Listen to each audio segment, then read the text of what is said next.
இன்றைக்கி ஒரு முக்கியமான செய்தியை நம்ம தியானிக்க போகிறோம். நான் சொன்ன இந்த நாளில் இருந்து ஆண்டவர் தெளிவாக பேசி வெளிப்படுத்தின விஷயத்தில் சொல்லப்பட்ட ஒரு முக்கியமான வார்த்தை. அதை நம்ம தியானித்து தொடர்ந்து அதுக்கான காரியத்துக்காக நாம் ஜெபிக்க போகிறோம் நமக்காக. அதனால் இந்த காரியத்தை நீங்கள் பார்க்குறதுக்கு முன்னால் நம்ம இப்போ கடைசி காலத்தில் வந்துவிட்டோம் என்பதை நம்ம உணர வேண்டும். அதான் ரொம்ப முக்கியம். நாம் கடைசி காலத்தில் வந்துட்டோம். ஆண்டவருடைய வேலை வருகையின் நாள் நெருங்கி விட்டது. ஆண்டவர் சொன்ன தீர்க்கதரிசன வார்த்தைகள் தீவிரமாய் கண்முன்னால் நிறைவேறி கொண்டிருக்கிறது.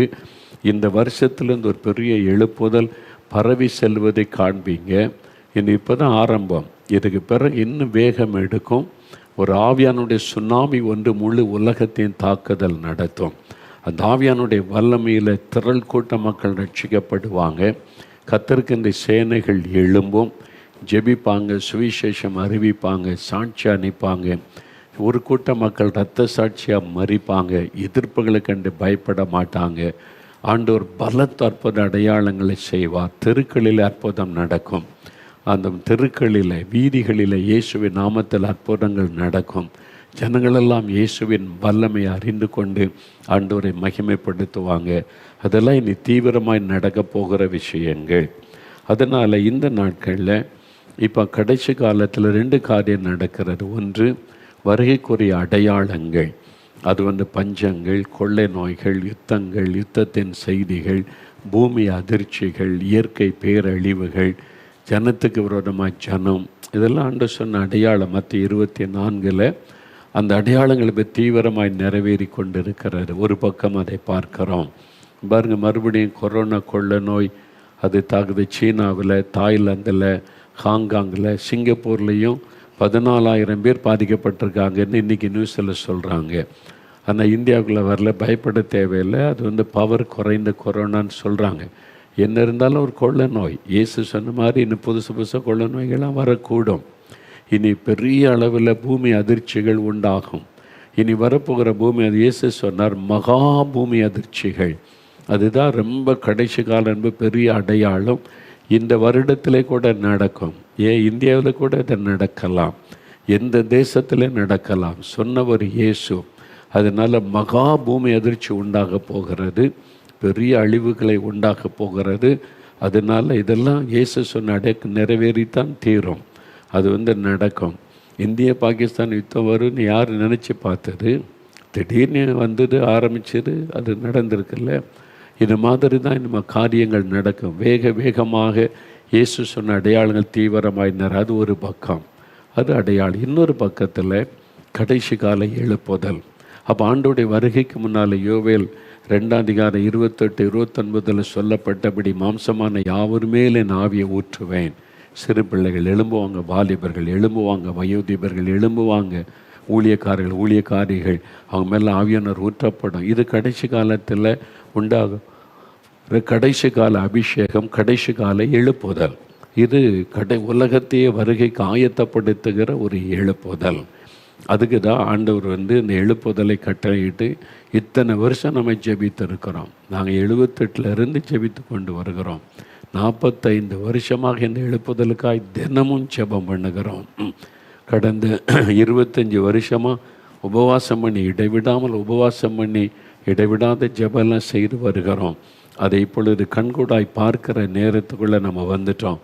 நிறைவேறுகிற காலத்துக்குள்ளே நம்ம வந்துட்டோம். அப்போ உலகில் என்ன நடக்கிறது நிறைய பேருக்கு அது தெரியாது. தங்களுடைய சபையில் நடக்கிறதே நிறைய பேருக்கு ஃபுல்லாக தெரியாது. சர்ச்சுக்கு போனால் அப்படி இருந்துட்டு வந்துடுறது, அவ்வளோதான். நமக்கு என்னன்னு அங்கே நடக்கிறதே தெரியாது. நிறைய பேருக்கு நம்ம பட்டணத்தில் என்ன நடக்கு, கிராமத்தில் என்ன நடக்கு, அதுவும் தெரிவதே இல்லை. தெரியாதனால தான் நம்ம கொஞ்சம் அப்படி எல்லாம் ஒரு சோம்பேறித்தனமாக அல்லது வருகை குறித்த கவனம் இல்லாதவர்களாக நம்ம காணப்படுகிறோம்.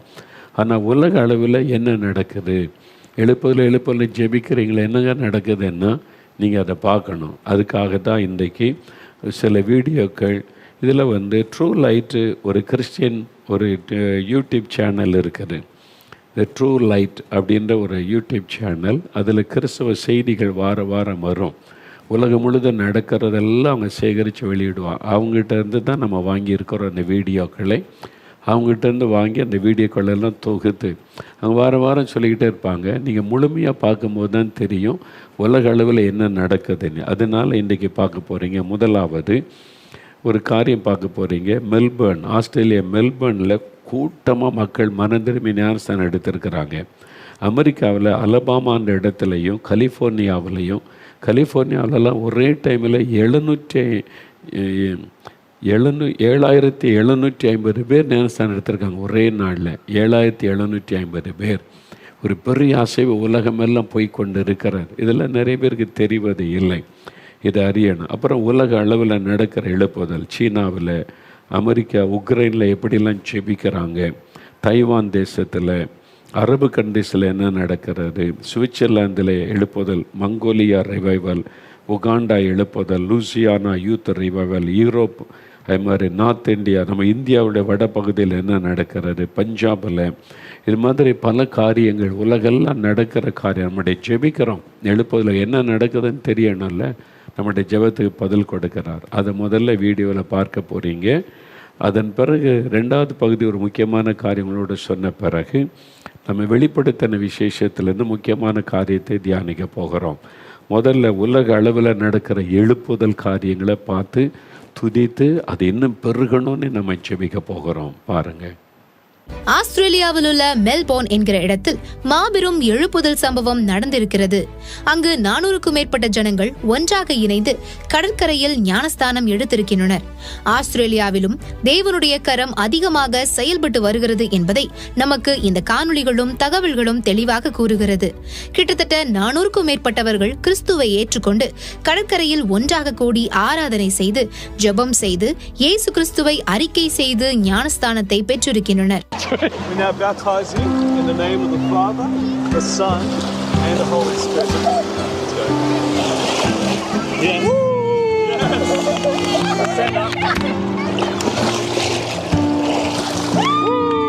Dear Lord Father God, we just thank you for Max right now. We just declare Max. அமெரிக்காவின் ஆலபாமா என்கிற இடத்தில் மார்ச் 29-30 அன்று கிட்டத்தட்ட 882 நபர்கள் ஞானஸ்தானம் பெற்றிருக்கின்றனர். இந்த நிகழ்ச்சிகள் 2 நாட்கள் நடைபெற்றது. Can you share with me what are you expecting to happen in that water today? Something life-changing. Life-changing. You need it. முதல் நாளில் காலை தொடங்கி இரவு வரை தொடர்ந்து ஜனங்கள் ஞானஸ்தானம் பெற்றுக்கொண்டே இருந்தனர். அநேகர் கூறிய சாட்சி என்னவெனில், இப்போது எனக்குள் ஒரு புது மாற்றம் அடைந்திருக்கிறேன் என்று கூறினர். அநேகர் பரிசுத்த ஆவியானவரை பெற்றிருக்கின்றனர். ஞானஸ்தானம் பெற்ற பிறகு அவர்கள் தேம்பி தேம்பி அழும் காட்சி நம்மை கண்கலங்கச் செய்கிறது.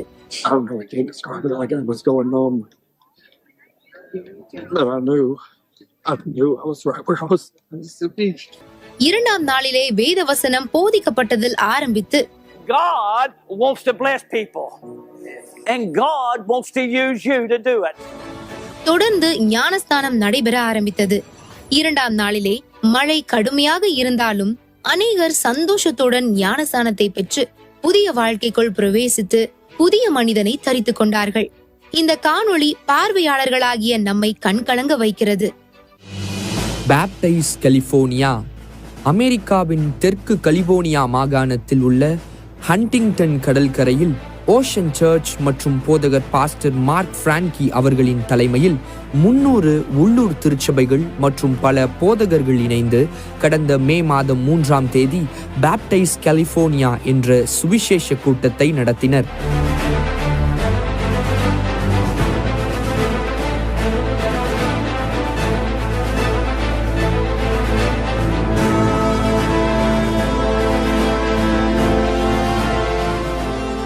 இந்த கூட்டத்திற்கு சுமார் 30,000 பேர் அந்த கடற்கரையில் கூடி வந்து தேவனை ஆராதித்தனர். சுவிசேஷ செய்தியை கேட்ட பலர் தங்கள் பாவங்களை அறிக்கையிட்டு விடுதலையாக்கப்பட்டு சாட்சி கூறி தேவனை மகிமைப்படுத்தினர். இயேசுவுக்காக தங்கள் வாழ்க்கையை அர்ப்பணித்து ஞானஸ்நானம் எடுப்பவர்கள் முன் வாருங்கள் என்று அழைத்தபோது ஆயிரக்கணக்கானோர் வரிசையில் நின்றனர். ஒரே நாளில் சுமார் 7,750 பேர் ஞானஸ்நானம் பெற்றுக்கொண்டு இயேசுவை தங்கள் சொந்த இரட்சகராக ஏற்றுக்கொண்டனர். ஒரே நாளில் இத்தனை 1000 பேர் ஞானஸ்நானம் எடுத்துக்கொண்டது அமெரிக்க வரலாற்றில் பெரிய நிகழ்வாகும். மேலும் பாப்டைஸ் கலிபோர்னியா மூலம் ஞானஸ்நானம் பெற்ற ஒவ்வொரு நபருக்கும் அவர்கள் விரும்பும் உள்ளூர் தேவாலயத்துடன் இணைந்து கொள்ள அனைத்து வசதிகளும் செய்து கொடுக்கப்பட்டுள்ளது. அது மட்டுமல்லாமல் வரும் ஜூன் மாதம் 8ஆம் தேதி அமெரிக்கா முழுவதும் இருக்கிற திருச்சபைகளை இணைத்து பரிசுத்த ஆவியானவர் அப்போஸ்தலர்கள் மீது ஊற்றப்பட்ட அதே பெந்தகோஸ்தே ஞாயிற்றுக்கிழமை அன்று பாப்டைஸ் அமெரிக்கா சுவிசேஷ கூட்டம் நடத்த தீர்மானிக்கப்பட்டுள்ளது. கர்த்தர் கலிபோர்னியாவில் செய்வாரானால் இந்த எழுப்புதலை எல்லா இடங்களிலும் செய்ய வல்லவர் என்று அந்த நாளில் அமெரிக்கா தேசம் முழுவதும் மாபெரும் எழுப்புதலை காண ஆயத்தப்பட்டு வருகின்றனர். இது போன்ற நிகழ்வுகளின் மூலம் கலிபோர்னியாவின் பல திருச்சபைகள் ஆத்துமாக்களால் நிரம்பி வருகிறது. எழுப்புதல் தீ பரவ ஆரம்பித்து விட்டது. அல்லேலூயா. மன்னா ஆஃப் காட் என்கிற இணையதள செய்தியில் சீனாவில் ஒரு முழு கிராமமே ரட்சிக்கப்பட்டு இயேசு கிறிஸ்துவை ஏற்றுக்கொண்ட பிறகு எவ்வாறு மறுரூபம் ஆனது என்பதை கிராமத்தை சார்ந்த ஒரு நபர் எழுதியுள்ளார். இந்த கிராமத்தின் பெயர் சியாமை ஊயி என்பதாகும். இந்த கிராமத்தினர் அனைவரும் இயேசு கிறிஸ்துவை ஏற்றுக்கொள்வதற்கு முன்பு அநேகர் தங்கள் வாழ்வாதாரத்திற்காக திருடி வாழ்ந்து கொண்டிருந்தனர். இந்த மொத்த கிராமமே திருடர்களின் கிராமம் என்று அழைக்கப்பட்டது. கிராமத்தில் உள்ள அனைவரும் ஒருவரையொருவர் நேசிக்காதவர்களாகவும் ஒழுக்கமற்றவர்களாகவும் வாழ்ந்திருந்ததாக அந்த செய்தி தொகுப்பில் எழுதப்பட்டுள்ளது. ஆனால் எப்பொழுது சுவிசேஷம் அறிவிக்கப்பட்டதோ, எப்பொழுது இயேசு கிறிஸ்துவை கிராம மக்கள் ஏற்றுக்கொண்டார்களோ, அப்பொழுது இருந்து ஒரு மிகப்பெரிய மாற்றம் அந்த கிராமத்தில் நடந்தது. அந்த கிராமத்தில் திருடர்கள் இல்லாத அளவுக்கு அக்கிராமம் மாறியுள்ளது. அனைவரும் சபை ஆராதனைக்கு சென்று ஒழுக்கமாக வாழ ஆரம்பித்தனர். அநேக அற்புதங்கள் நடந்தது. சாட்சிகள் எழும்பின. அனைவருடைய குணங்கள் மாறின. இயேசு கிறிஸ்து எவ்வாறு உலகத்திற்கு ஒளியாய் இருக்கிறாரோ அதே போல இக்கிராம மக்கள் இப்பொழுது கிராமத்திற்கு ஒளியாய் வாழ்ந்து வருகின்றனர். அமெரிக்க தேசத்தில் கடந்த மே 1ஆம் தேதி அன்று தேசத்தின் ஜெபநாள் என்று அமெரிக்கா கொண்டாடி இருக்கின்றனர். அமெரிக்கா தேசம் முழுவதும் உள்ள கிறிஸ்தவர்கள் ஆங்காங்கே ஸ்டேடியத்திலும் பொது வழிகளிலும் ஜெபம் செய்து இந்த நாளில் தேசத்தின் ஆசீர்வாதத்திற்காக தேவனிடத்தில் வேண்டியிருக்கின்றனர்.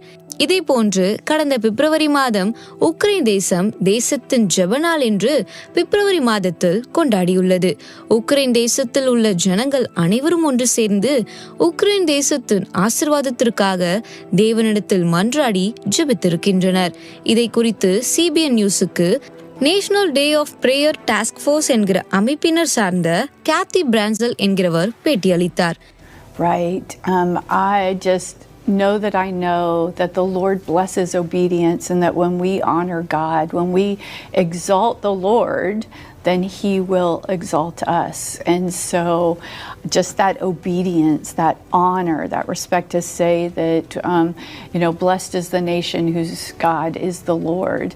And to put that into your law, it's wonderful to do so many other things and to start meetings with prayer, but when you put it in the law books, into history, and say every day, this will be a day of prayer, I believe that God blesses that.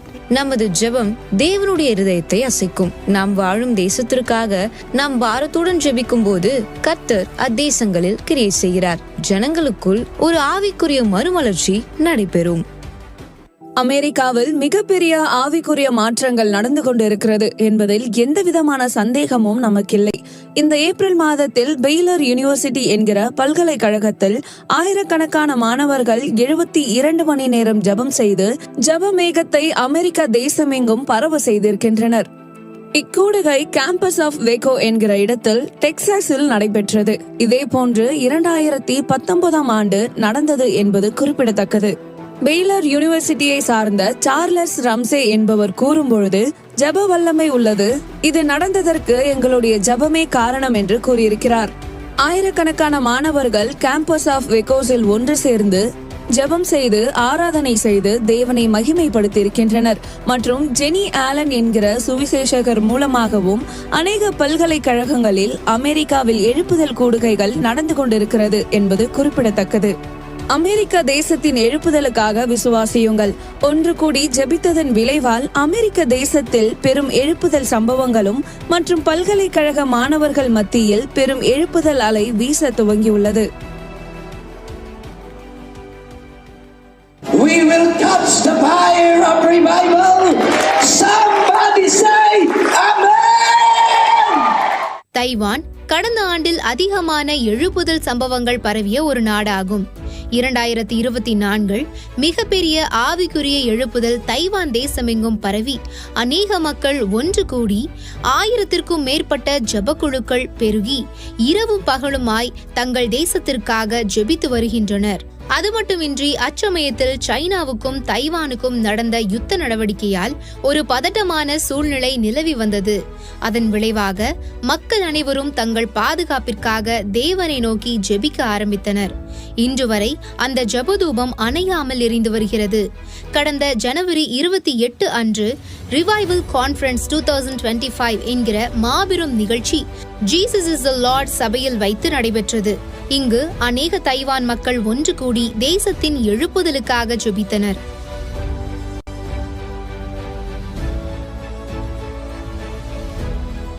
மக்கள் அனைவரும் தேசத்தின் கொடியை கையில் பிடித்துக் கொண்டு ஊர்வலமாய் சென்று விசுவாசத்தை அனைவருக்கும் வெளிப்படுத்தினார்கள்.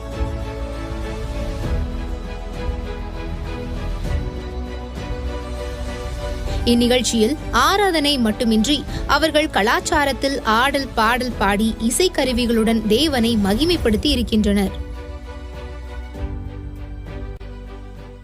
அரபு நாடுகளில் கிறிஸ்தவம் வளர்ந்து வருகிறது. அதை குறித்ததான ஒரு விளக்கமான தகவல்களை நாம் பார்க்கலாம். முதலில் லெபனன். இதில் 40% கிறிஸ்தவர்கள் இருக்கின்றனர். அதனால் இந்த தேசம் கலாச்சாரத்திலும் அரசியல் அமைப்புகளிலும் கிறிஸ்தவத்தை சார்ந்து இருக்கும். இங்கு வருடத்திற்கு 1.2% மக்கள் கிறிஸ்துவை ஏற்றுக்கொள்கின்றனர்.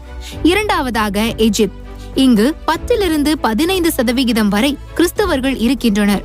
இங்குதான் உலகின் பழமை வாய்ந்த கிறிஸ்தவ அமைப்பினர் இருக்கின்றனர். இங்கு வருடத்திற்கு 1.3% பேர் கிறிஸ்துவை ஏற்றுக்கொள்கின்றனர். மூன்றாவதாக ஈராக். இத்தேசத்தில் இப்போது கிறிஸ்தவர்கள் எண்ணிக்கை மிகவும் குறைவு. ஏனென்றால் 2003க்கு பின் நடந்த யுத்தத்தினால் கிறிஸ்தவர்கள் பிற நாடுகளுக்கு சென்று விட்டனர். ஆனாலும் இங்கு கிறிஸ்தவம் வளர்ந்து வருகிறது. இப்போது 3 லட்சம் கிறிஸ்தவர்கள் இருக்கிறார்கள். வருடத்திற்கு 2.5% பேர் கிறிஸ்துவை ஏற்றுக்கொண்டு வருகின்றனர். சிரியா. இங்கு 10% கிறிஸ்தவர்கள் இருக்கின்றனர். வருடந்தோறும் 1%த்திற்கும் மேலாக கிறிஸ்துவை ஏற்றுக்கொண்டு வருகிறார்கள். ஜோர்டான். 6% கிறிஸ்தவர்கள் இங்கு இருக்கிறார்கள். வருடத்திற்கு 1% மக்கள் கிறிஸ்துவை ஏற்றுக்கொண்டு வருகின்றனர். யுனைடெட் அரப் எமிரேட்ஸில் கிறிஸ்தவர்கள் இருக்கிறார்கள். ஆனாலும் அவர்கள் பிற தேசத்திலிருந்து வந்தவர்கள், அதாவது பிலிப்பைன்ஸ் மற்றும் இந்தியர்கள் ஆவார்கள். ஆனாலும் இங்கு வருடத்திற்கு 2% மக்கள் கிறிஸ்துவை ஏற்றுக்கொண்டு வருகிறார்கள். மற்றும் கத்தார், குவைத், டுனிசியா, மொரிட்டானியா, இங்கேயும் கிறிஸ்தவர்களின் எண்ணிக்கை 2%த்திற்கும் மேல் அதிகரித்து வருகிறது. கர்த்தர் அரபு நாடுகளில் அவருடைய அற்புதமான அசைவாடுதலை நிகழ்த்தி வருகின்றார். கடந்த மாதம் சுவிட்சர்லாந்து பர்னீஸ் ஓவர்லாண்ட் என்கிற இடத்தில் மாபெரும் எழுப்புதல் கூடுகைகள் நடைபெற்றது. அந்த கூடுகையில் இசையின் மூலம் தேவனை ஆராதித்து 10,000த்திற்கும் மேற்பட்டோர் சுவிசேஷத்தை கேட்டு அநேகர் ரட்சிக்கப்பட்டனர்.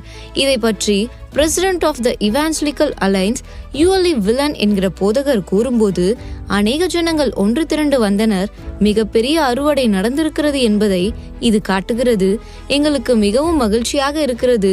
ஜனங்களுக்கு தேவனை அறிகிற அறிவு வெளிப்படுத்தப்பட்டுள்ளது. இது மட்டுமின்றி 11 ஆண்டுகளுக்கு பிறகு இப்படி ஒரு மாபெரும் கூடுகை நடந்திருக்கிறது என்பது குறிப்பிடத்தக்கது. இதற்காக போதகர் யூஎலி வில்லன் மற்றும் 22 சபைகள் ஒன்று சேர்ந்து இதற்காக ஆயத்தங்கள் செய்து பல மாதங்கள் ஜெபித்து இக்கூடுகையை நடத்தியிருக்கின்றனர்.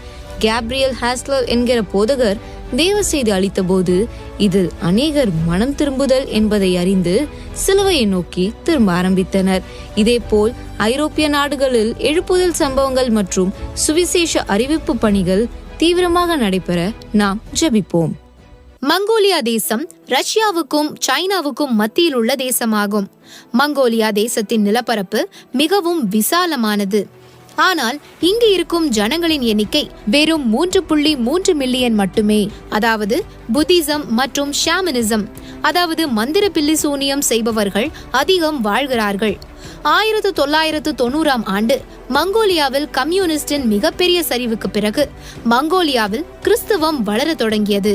அநேகர் கிறிஸ்துவை ஏற்றுக்கொண்டு ஞானஸ்தானம் பெற்று கிறிஸ்துவுக்காய் வாழ ஆரம்பித்தனர். இப்போதைய கணக்கெடுப்பின்படி உலகில் அதிகமாக கிறிஸ்தவர்கள் வளரும் நாடுகளில் மங்கோலியாவும் ஒன்று. இப்போது மங்கோலியாவில் கிறிஸ்தவம் உதயமாகி 35 ஆண்டுகள் ஆகிறது. சுவிசேஷம் தீவிரமாக அறிவிக்கப்பட்டு விசுவாசிகள் பெருகி வருகிறார்கள். முதல் தலைமுறை கிறிஸ்தவர்கள் தங்கள் விசுவாசத்தை அதிகமாக வெளிப்படுத்திக் கொண்டு வருகிறார்கள். தங்கள் குடும்பத்தினால் ஒதுக்கப்பட்டாலும் இளைய தலைமுறை வாலிபர்கள் உறுதியாய் விசுவாசத்தில் இருக்கின்றனர். மங்கோலியா தேசத்தில் நடைபெறும் சுவிசேஷ பணிக்காக நாம் ஜெபிப்போம். வெஸ்டர்ன் உகாண்டாவில் நோய்லைன் நமாண்டா என்கிற பெண்மணி 1944ஆம் ஆண்டு பிறந்தார். இப்போது இவருக்கு 80 வயதாகிறது. இவர் ரட்சிக்கப்படும் போது இவருக்கு 69 வயதாகும். இவரால் எதையும் படிக்க முடியாது. அதனால் ஆடியோ பைபிள் மூலமாக வேதத்தை படிக்க ஆரம்பித்தார். அப்பொழுது பரிசுத்த ஆவியானவர் இவரிடத்தில் இடைப்பட்டு சபைகளை ஸ்தாபி என்று உணர்த்தினார். அதன் பிறகு இவர் அநேக இடங்களுக்கு சென்று தேவனுடைய வார்த்தையை பிரசங்கித்து அங்கு சபைகளை ஸ்தாபிக்க ஆரம்பித்தார். கிட்டத்தட்ட வெஸ்டர்ன் உகாண்டா கிராமப்புறங்களில் 3 சபைகள் ஆரம்பித்து இப்போது அநேக சபைகள் பெருகி கொண்டிருக்கிறது. அனாயிட்டட் அரீனா இன்டர்நேஷனல் மினிஸ்ட்ரீஸ் என்கிற சபையை சார்ந்த போதகர் டேனியல் கின்லா இவரை பற்றி கூறிய போது, கிருபையால் அநேக சபைகள் வெஸ்டர்ன் உகாண்டாவில் ஸ்தாபிக்கப்பட்டு தேவனுடைய சுவிசேஷம் பரவி வருகிறது என்று கூறியிருக்கிறார். லூசியானாவில் Denham Spring High School football stadium என்கிற பள்ளி மைதானத்தில் வைத்து கோ டெல் அமெரிக்கா குருசேட் என்கிற இயக்கத்தின் மூலமாக மார்ச் 16ஆம் தேதியிலிருந்து 19ஆம் தேதி வரை கூடுகை நடைபெற்றது. 4 நாள் நடைபெற்ற இக்கூடுகையில் அநேக வாலிபர்கள் கலந்து கொண்டனர். அதில் கோ டெல் அமெரிக்கா குருசேட் இயக்கத்தை சார்ந்த கிறிஸ் பால்மர் வெளியிட்ட தகவலின்படி 1316 இளைஞர்கள் இயேசு கிறிஸ்துவை சொந்த இரட்சகராக ஏற்றுக்கொள்வதற்கு தீர்மானம் செய்தனர். நாம் அனைவருக்கும் தெரிந்தபடி அமெரிக்கா தேசம் அனைத்திலும் வாலிபர்கள் மத்தியில் தேவன் அதிகமாக அசைவாடி கொண்டிருக்கிறார். இந்த நூற்றாண்டில் வட இந்திய சுவிசேஷ பணியில் பலதரப்பட்ட எதிர்ப்பை நாம் எதிர்நோக்கினாலும் இந்தியாவில் கிறிஸ்துவ திருச்சபைகள் பெருகிதான் வருகின்றது. 2011ஆம் ஆண்டின் சென்சஸ் தகவலின்படி 3% குறைவாகவே கிறிஸ்துவர்கள் இந்தியாவில் உள்ளனர் என கூறப்படுகிறது. கடந்த 14 வருடங்களாக அரசாங்கம் முறைப்படி மக்கள் தொகை கணக்கெடுப்பை செய்யவில்லை. ஆனாலும் ஏராளமான மிஷனரி இயக்கங்கள் மற்றும் திருச்சபை நாட்டும் இயக்கங்களின் தீவிர பணியினால் கிறிஸ்துவர்களின் எண்ணிக்கை இந்தியாவில் 15% அதிகமாகவே இருக்கும் என மக்கள் தொகை ஆராய்ச்சியாளர்கள் கூறுகின்றனர். இந்தியாவின் பல்வேறு மாநிலங்களில் நிலவி வரும் எழுப்புதல் ஊழியங்களினால் திருச்சபைகள் வேகமாக பரவி வருகின்றது. ECI டயோசிஸ்க்கு மட்டும் 10,000 திருச்சபைகள் இந்தியாவில் கட்டப்பட்டுள்ளதாக கூறப்படுகிறது. அது மட்டுமல்லாமல் வீட்டு சபைகள் இந்தியாவில் ஏராளம் உண்டு. இந்த வீட்டு சபைகள் தான் திருச்சபைகளாக மலர்ந்து வருகின்றன. சமீப காலத்தில் பஞ்சாபில் எழுப்புதல் அதிகமாக பரவி கொண்டிருக்கிறது. சமீபத்திய அறிக்கையின்படி பஞ்சாபில் கடந்த 2 ஆண்டுகளில் கிட்டத்தட்ட 3,50,000 பேர் கிறிஸ்துவை ஏற்றுக்கொண்டிருக்கின்றனர். பஞ்சாப் அரசாங்கமே ஆச்சரியத்தில் உறைந்து போயிருக்கிறது. பஞ்சாபில் சிக்ஸ் இனத்தை சார்ந்தவர்கள் அதிகமாக கிறிஸ்துவை ஏற்றுக்கொண்டிருக்கின்றனர். 2023 2024 வரை எடுத்த கணக்கெடுப்பின்படி 1,50,000 பேர் கிறிஸ்துவை ஏற்றுக்கொண்டிருக்கின்றனர். 2024 25 கணக்கின்படி 2 லட்சம் பேர் கிறிஸ்துவை ஏற்றுக்கொண்டிருக்கின்றனர். வருடந்தோறும் இந்த எண்ணிக்கை உயர்ந்து கொண்டே வருகிறது. பஞ்சாபில் தேவன் அதிகமாக தன்னை வெளிப்படுத்திக் கொண்டு இருக்கிறார். குறிப்பாக இந்த டரன் மற்றும் குருதாஸ்பூர் இந்த 2 நகரங்களையும் கிறிஸ்தவர்களின் எண்ணிக்கை அதிகமாக உயர்ந்துள்ளது.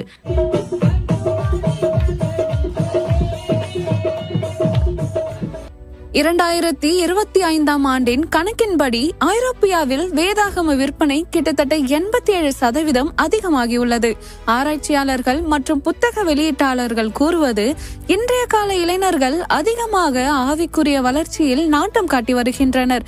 அவர்கள் அதிகமாக தேவனை தேடுவதற்கு பிரியப்படுகின்றார்கள்.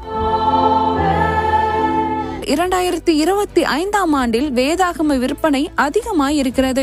இந்த வளர்ச்சி கோவிட் காலத்திற்கு பிறகு தொடர்ந்து உயர்ந்து கொண்டே இருக்கிறது. ஒரு புதிய கணக்கெடுப்பின்படி கிறிஸ்தவர் அல்லாத மாணவர்கள் வேதாகமத்தை ஆசையுடன் வாசிக்கின்றனர் என்கிற தகவல் வெளியாகியுள்ளது. இன்றைய மாணவர்கள் பைபிளை பற்றி என்ன நினைக்கிறார்கள் என்ற தலைப்பில் புதிய அறிக்கையை ஃபியூஷன் மாணவர்கள் இயக்கம் சவாண்டா டேட்டா சென்டர் என்கிற மையத்தால் ஆராய்ச்சி செய்யப்பட்டது. அதில் கிறிஸ்தவரல்லாத மாணவர்களில் 12% பேர் ஒவ்வொரு வாரமும் பைபிளின் ஒரு பகுதியை படிப்பதாக ஒப்புக்கொள்கிறார்கள். வேத வசனங்களை சமூக வலைதளங்களிலும் வாசித்து பகிர்கின்றனர் என்றும் கூறுகின்றனர். உலகம் முழுவதும் சுவிசேஷம் சொல்லப்படாத இடங்களில் இயேசுவையும் அவருடைய 2ஆம் வருகையையும் குறித்து அறிவிக்க நாப்ஸ் குளோபல் என்ற அமைப்பு பல்வேறு விதமான ஊழியங்களை நிறைவேற்றி வருகிறது. தற்போது நாப்ஸ் குளோபல் அமைப்பின் மூலம் உலகின் பல்வேறு பகுதிகளில் இருந்து இதுவரை 4 ஜெப வீடுகள் நிறுவப்பட்டு ஜெபங்கள் ஏறெடுக்கப்பட்டு வருகிறது. மேலும் 2028ஆம் ஆண்டிற்குள் மேலும் புதிய 3 ஜெப வீடுகள் உருவாக்கப்பட வேண்டும் என்ற தரிசனத்தோடு செயல்பட்டு வருகின்றனர். கடந்த ஏப்ரல் மாதம் 10, 11, 12 ஆகிய தேதிகளில் 50 மணி நேரம் தொடர் ஜெபம், ஆராதனை, சுவிசேஷம் என இஸ்லாமியர்கள், புத்தர்கள் போன்ற பிற மதத்தினர்கள் அதிகமாக வசிக்கும் கிழக்கு ஆப்பிரிக்கா, தென் ஆப்பிரிக்கா, ஐரோப்பா, ஆசியா மற்றும் மத்திய கிழக்கு நாடுகளில் உள்ள 7 வெவ்வேறு இடங்களில் 7 குழுக்கள் மூலம் ஜெபங்கள் நடத்தப்பட்டது. ஜெபம், ஆராதனை, சுவிசேஷம் என்ற முனைப்போடு கடந்த 11 ஆண்டுகளாக இவ்வூழியம் தீவிரமாக செயல்பட்டு வருகிறது. இந்த ஜெபங்களில் பங்கு பெற்ற அநேகர் தேவனால் தொடப்பட்டு விடுதலையாக்கப்பட்டு அற்புதங்களை பெற்றுக்கொண்டு இன்றும் சாட்சிகளாக வாழ்ந்து வருகின்றனர். மேலும் மத்திய கிழக்கு நாடுகளில் பலருக்கு இயேசு நேரடியாக சொப்பனத்தின் மூலம், தரிசனங்கள் மூலம் வெளிப்படுத்தி வருகிறதை நாம் கேட்போம். We also had invited many of the Iraqis and Syrian refugees that we're working with. For them, it was the first time that they ever came into such an environment. It was something that they never experienced in their lives. We actually just invited them on the microphone and just to be bold. We told them, you have authority over your own land. They were crying on the microphone and just asking for different government, asking for revival in the land, asking for... It was amazing. After having all this pain in my heart and suffering alone, I didn't have any answers from my God, from my Allah. I was covered. I covered for 4 years. Really? I was practicing my Islam. I grew more depressed. Even practicing my Islam. So I said, God, help me. I need you. So I got a dream after 4 days of Jesus. Really? Yeah, sitting on a big white rock, sitting in a lamb posture. He was just looking ahead. Then one guy on the right side tells him, Zainab loves you so much. Immediately he turns and looks into my eyes, and then white beams goes from his eyes to my eyes for some time. I hugged him and I started crying. After waking up, I started being happy. I saw Jesus. I was so happy. I was so happy. So I started receiving testimonies from Muslim, saw Jesus in visions and dreams, and became follower of Jesus. I saw a testimony of one girl. She saw a vision of Jesus carrying the cross all bloody, and hundreds of Muslims saw Jesus in dreams and visions. Just like you. Just like me. So I said, oh, I'm not alone. I'm not alone. So that's real. So, oh my God, I need to believe in Jesus. He is the Son of God. I know like hundreds that are seeing Jesus in their dreams. The beautiful Jesus appeared to me in a dream. Some big fire came inside me and shook me. I was consumed by the Holy Spirit. I was shaking. I didn't even know what that is. That's Jesus. That's Jesus. All the Middle East, the Lord is moving. And they're amazed because we used to hate them. All these kids are getting encountered by the Holy Spirit. They're all weeping. People are thirsty for God. They have experienced it. When I finished praying from him, he threw out the pills and he threw out the drugs. He said, I feel like I am free and I don't want to touch them. மத்திய கிழக்கு நாடுகள் மற்றும் பல தேசங்களுக்காக நாம் ஜெபிக்கும் அனைத்து ஜெபங்களையும் கேட்டு தேவன் மகத்தான காரியங்களை உலகம் முழுவதும், தேசம் முழுவதும் செய்து வருகிறார். அல்லேலூயா. நம்ம ஜெபிக்கலாம் நிகழ்ச்சியிலெல்லாம் உலக நாடுகளின் எழுப்புதலுக்காக ஒவ்வொரு திறப்பின் வாசல் ஜெபத்திலேயும் தமிழ்நாட்டுக்காக, இந்தியாவுக்காக, உலக நாடுகளுக்காக எல்லாம் எழுப்புதலுக்காக ஜனங்கள் கதறி அழுது ஜெபிக்கிறாங்க. இவ்வளோ ஜெபிக்கிறோமே, என்ன பலன் பார்த்தீங்களா? இப்போ நமக்கு தெரிய வர ஆரம்பித்து விட்டது. உலகம் முழுவதில் பல தேசங்களில் ஆவியானவர் பலமாய் கிரியை செய்கிறார். கடைசியில் சொன்னாங்க பார்த்தீங்களா, ஒரு இஸ்லாமிய சகோதரி இயேசு தரிசனமானார். Lord I need you help me, ஆண்டவரே நீர் எனக்கு வேணும், எனக்கு உதவி செய்யணும் போது இயேசு தரிசனமானார். நிறைய பேருக்கு தரிசனமாகி தன்னை வெளிப்படுத்தி, அது மாதிரி இயேசு தன்னை வெளிப்படுத்தி இருக்கிறார். இதெல்லாம் நடந்து கொண்டிருக்கிறது. ஒரு பக்கம் உபத்திரவம், பாடுகள், பல தேசங்களில் கிறிஸ்தவர்களுக்கு உபத்திரம், அதை பற்றி நம்ம வரும் நாட்களில் நம்ம பார்ப்போம். இந்தியாவின் பல பகுதிகளிலேயும் கிறிஸ்தவர்களுக்கு உபத்திரவம் தாக்கப்படுவது நடக்கிறது. இது எழுப்புதல் காலத்தில் ரெண்டுமே இருக்கும். ஒரு பக்கம் உபத்திரவம், ஒரு பக்கம் ஆண்டவருடைய வல்லமை வெளிப்படும். உபத்திரம் இல்லாதபடி எழுப்புதல் பரவாது. அதனால் அதை கட்டு நம்ம சோர்ந்து போகக்கூடாது, ஜெபத்தை அதிகப்படுத்தணும். சரி, இன்னொரு சில வீடியோக்களை கூட பார்க்கணும். ஏன்னா இயேசுடைய வருகைக்கு முன்னால் நடக்க வேண்டிய முக்கியமான காரியம், இயேசு சொன்ன முக்கியமான அடையாளங்களை ஒன்று மத்தேயு 24ஆம் அதிகாரத்தில் இயேசு சொன்ன ஒரு முக்கியமான அடையாளம், அது இயேசுடைய வருகைக்கான முக்கியமான அடையாளம் தான். அதை பற்றி இயேசுவை சொல்லியிருக்கிறார் பாருங்கள். மத்தேயு 24ஆம் அதிகாரம் 14வது வசனம். ராஜ்யத்தினுடைய இந்த சுவிசேஷம் பூலோகம் எங்கும் உள்ள சகல ஜாதிகளுக்கும் சாட்சியாக பிரசங்கிக்கப்படும். சுவிசேஷம் அறிவிக்கப்படணும். எழுப்புதல் பரணுவான ஜெபம், சுவிசேஷம் அறிவிக்கணும், நற்கிரியைகள் மூலம் இயேசுவை வெளிப்படுத்தணும். இது ஆண்டவர் எனக்கு சொன்ன காரியம். இந்த மூன்றையும் நாம் இயேசுடைய ஊழியத்தின் மூலமாய் நிறைவேற்றி வருகிறோம். அதே சமயத்தில் உலகம் முழுவதிலுமே சுவிசேஷ மேகமாய் இப்பொழுது எந்த காலத்தில் இல்லாத அளவுக்கு அறிவிக்கப்பட ஆரம்பித்து விட்டது. இனி அது பெருகும்.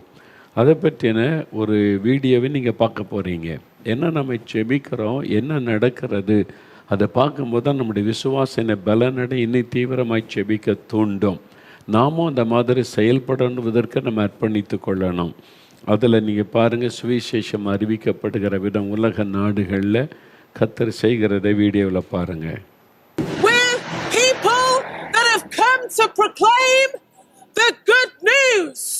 இங்கிலாந்து தேசத்தின் ராஜ வம்சத்தார் வசிக்கும் பக்கிங்ஹாம் அரண்மனையின் வெளிப்புறத்தில் கிங்ஸ் ஆர்மி என்கிற கிறிஸ்துவ அமைப்பினர் ஒரே விதமான ஆடை அணிந்து தைரியமாக இயேசு கிறிஸ்துவின் சுவிசேஷத்தை அறிவித்துள்ளனர்.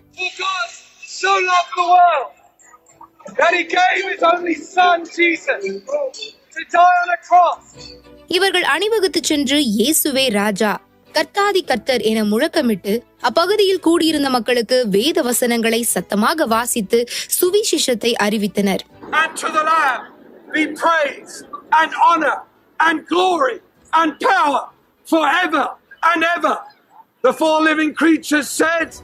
இந்த பக்கிங்ஹாம் அரண்மனையை சுற்றி இருந்த சுற்றுலா பயணிகள் மற்றும் பொது ஜனங்களை இவர்களின் சுவிசேஷம் அறிவிக்கும் பாணி ஆச்சரியப்படுத்தியது.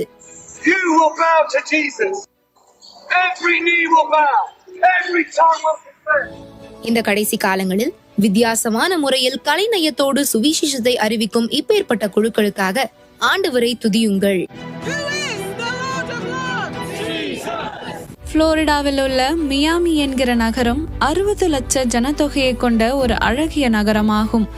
இங்கு 2025ஆம் ஆண்டு மார்ச் மாதம் இந்த நகரத்தில் மிகப்பெரிய கிறிஸ்துவ அணிவகுப்பு நடந்திருக்கிறது. நகரம் முழுவதும் உள்ள அநேக கிறிஸ்துவ மக்கள் ஒன்றிணைந்து இயேசு கிறிஸ்துவை மகிமைப்படுத்தும் வண்ணமாக இந்த அணிவகுப்பில் கலந்து கொண்டனர். அநேக கிறிஸ்துவ ஜனங்கள் இயேசு கிறிஸ்து தான் ராஜா, ஜீசஸ் இஸ் கிங் என்கிற கொடியை தங்கள் கைகளில் ஏந்தி கொண்டு கோஷங்களை எழுப்பி பிற ஜனங்களுக்கு மத்தியில் தங்கள் விசுவாசத்தை வெளிப்படுத்தி தேவனை மகிமைப்படுத்தினர்.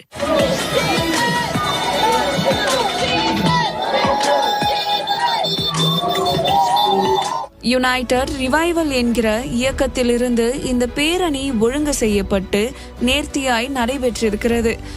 பின்னர் அனைவரும் ஒரு இடத்தில் ஒன்று கூடி பாடல் பாடி ஆராதனை நடத்தி தேவனுக்கு இன்னும் மகிமை சேர்த்திருக்கின்றனர். வாலிபர்கள் முதல் பெரியோர் வரை ஒன்று சேர்ந்து தேவனை ஆராதித்தனர்.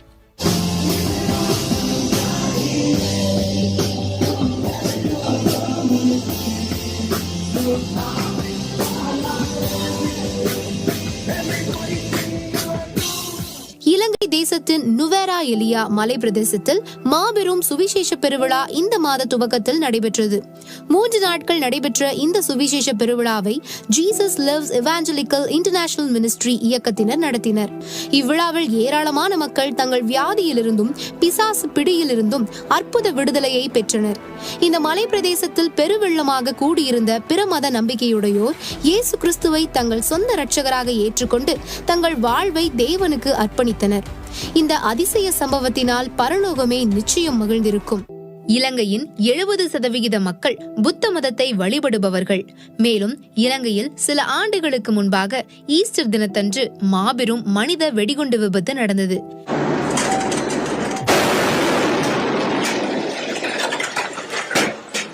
இச்சம்பவம் உலகில் உள்ள அனைத்து கிறிஸ்தவர்களுக்கும் மிகப்பெரிய வருத்தத்தை ஏற்படுத்தி கிறிஸ்தவர்களுக்கான பாதுகாப்பு அற்ற தன்மையை இது காட்டியது. அதைத் தொடர்ந்து 3 ஆண்டுகளுக்கு முன்பாக நடந்த அரசியல் மாற்றத்தால் மிகப்பெரிய குழப்பம் இலங்கையில் ஏற்பட்டது. இதனால் அங்குள்ள கிறிஸ்தவர்கள் மிகவும் நெருக்கப்பட்டனர்.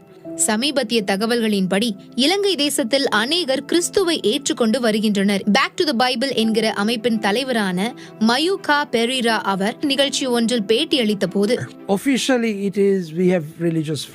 இலங்கையில் பெரும் திரளாய் மக்கள் இயேசு கிறிஸ்துவை ஏற்றுக்கொண்டு வருகின்றனர். சுவிசேஷத்தை தீவிரமாய் அறிவிப்பதற்கு அநேக முயற்சிகள் ஏறெடுக்கப்பட்டு வருகின்றன. முன்பு இலங்கையில் சுவிசேஷம் சொல்வதற்கு அதிக தடைகள் காணப்பட்டது. ஆனால் இப்பொழுது அந்த சூழ்நிலை மாறி நாம் நம்முடைய விசுவாசத்தை எப்போது வேண்டுமானாலும் தைரியமாக அறிவிக்கலாம் என்கிற நிலை இலங்கையில் நிலவி வருகிறது. அது மட்டுமின்றி இந்த நிறுவனத்தின் சார்பாக இலங்கையில் அநேக இடங்களில் வேத பாட வகுப்புகள் நடத்தப்பட்டு வருகிறது என்று கூறியுள்ளார். இலங்கை தேசத்தில் ஆவிக்குரிய மறுமலர்ச்சி ஏற்பட நாம் அநேக வருடங்களாக ஜெபித்து வருகின்றோம். ஏராளமான ஊழியர்கள் இலங்கையின் எழுப்புதலுக்காக தீவிரமாக ஜெபித்தும் உழைத்தும் வருகின்றனர். இலங்கையில் உள்ள எடின்ஷிகா பிரேமநாதா என்கிற பெண் போதகர் இயேசு கிறிஸ்து உயிர்த்தெழுந்த நாளன்று இலங்கையின் எழுப்புதலுக்காக ஜெபம் மற்றும் ஆராதனை செய்து பொதுவெளிகளில் ஒரு கூட்டத்தை நடத்தியிருக்கின்றார்.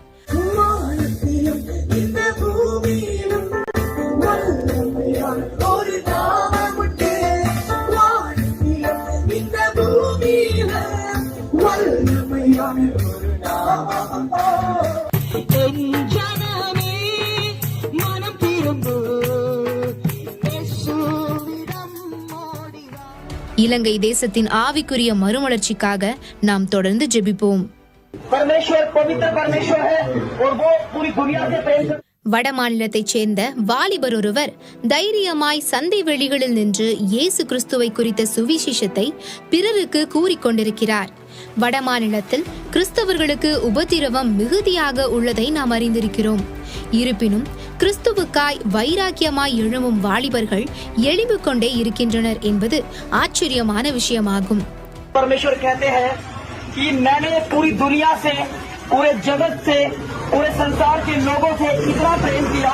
ஸ்டீஃபன் மணி என்கிறவர் தலைமையில் அவரது குழுவை சார்ந்தவர்கள் அநேக இடங்களுக்கு சென்று கர்த்தருடைய சுவிசேஷ பணியை தெருக்களில் நேர்த்தியாக செய்து வருகின்றனர்.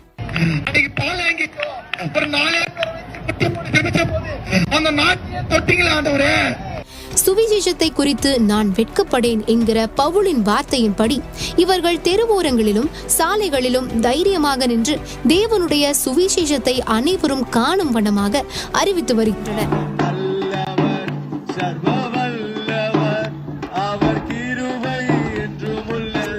சென்னையில் உள்ள கொருக்குப்பேட்டை ஹவுசிங் போர்ட், செங்கல்பட்டு பழவேலி மற்றும் கண்ணகி நகர் OMR ஆகிய இடங்களில் கர்த்தருடைய நற்செய்தி பணியை சாட்சி மற்றும் பாடல்கள் மூலமாக அறிவித்து சுவிசேஷத்தை கூறி வருகின்றனர்.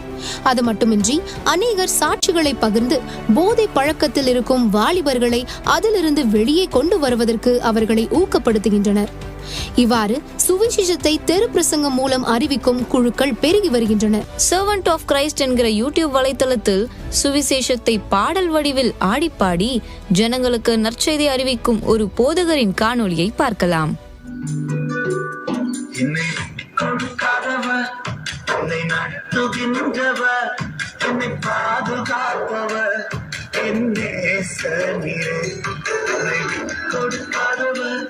என்னை நடத்துகின்றவர், என்னை பாதுகாப்பவர், தமிழ்நாட்டில் ஒரு முதிய பெண்மணி ஒருவர் இயேசுவின் சுவிசேஷத்தை ஜனங்களுக்கு அழகாய் போதிக்கும் ஒரு காணொளி இப்பொழுது இணையத்தில் வைரலாகி கொண்டிருக்கிறது. கடவுளுக்கு என் மேல அன்பே இல்லைன்னு நீ கடவுள் மேல கோவப்படுறியாமா? கோவப்படாதம்மா, அவர் நல்ல தெய்வமா. இவர் தினம்தோறும் இப்படிப்பட்ட வேத கருத்துக்களை இணையதளத்தில் பகிர்ந்து வருகிறார் என்பது குறிப்பிடத்தக்கது. சாம்பலான வாழ்க்கை சிங்காரமா மாற போகுதுமா. உலகத்துல வேற யாரும் அதை செய்ய முடியாதுமா. சாலையில் நின்று கொண்டு 2 சிறுவர்கள் தேவனுடைய சுவிசேஷத்தை ஜனங்களுக்கு போதிக்கும் காணொளி இணையதளத்தில் வெளியாகியுள்ளது. இக்காணொளி சிறு குழந்தைகள் தேவனுடைய ராஜ்யத்தை கட்டுவதற்கு அதிகமாய் பிரயாசப்படுகிறார்கள் என்பதை உறுதி செய்திருக்கிறது.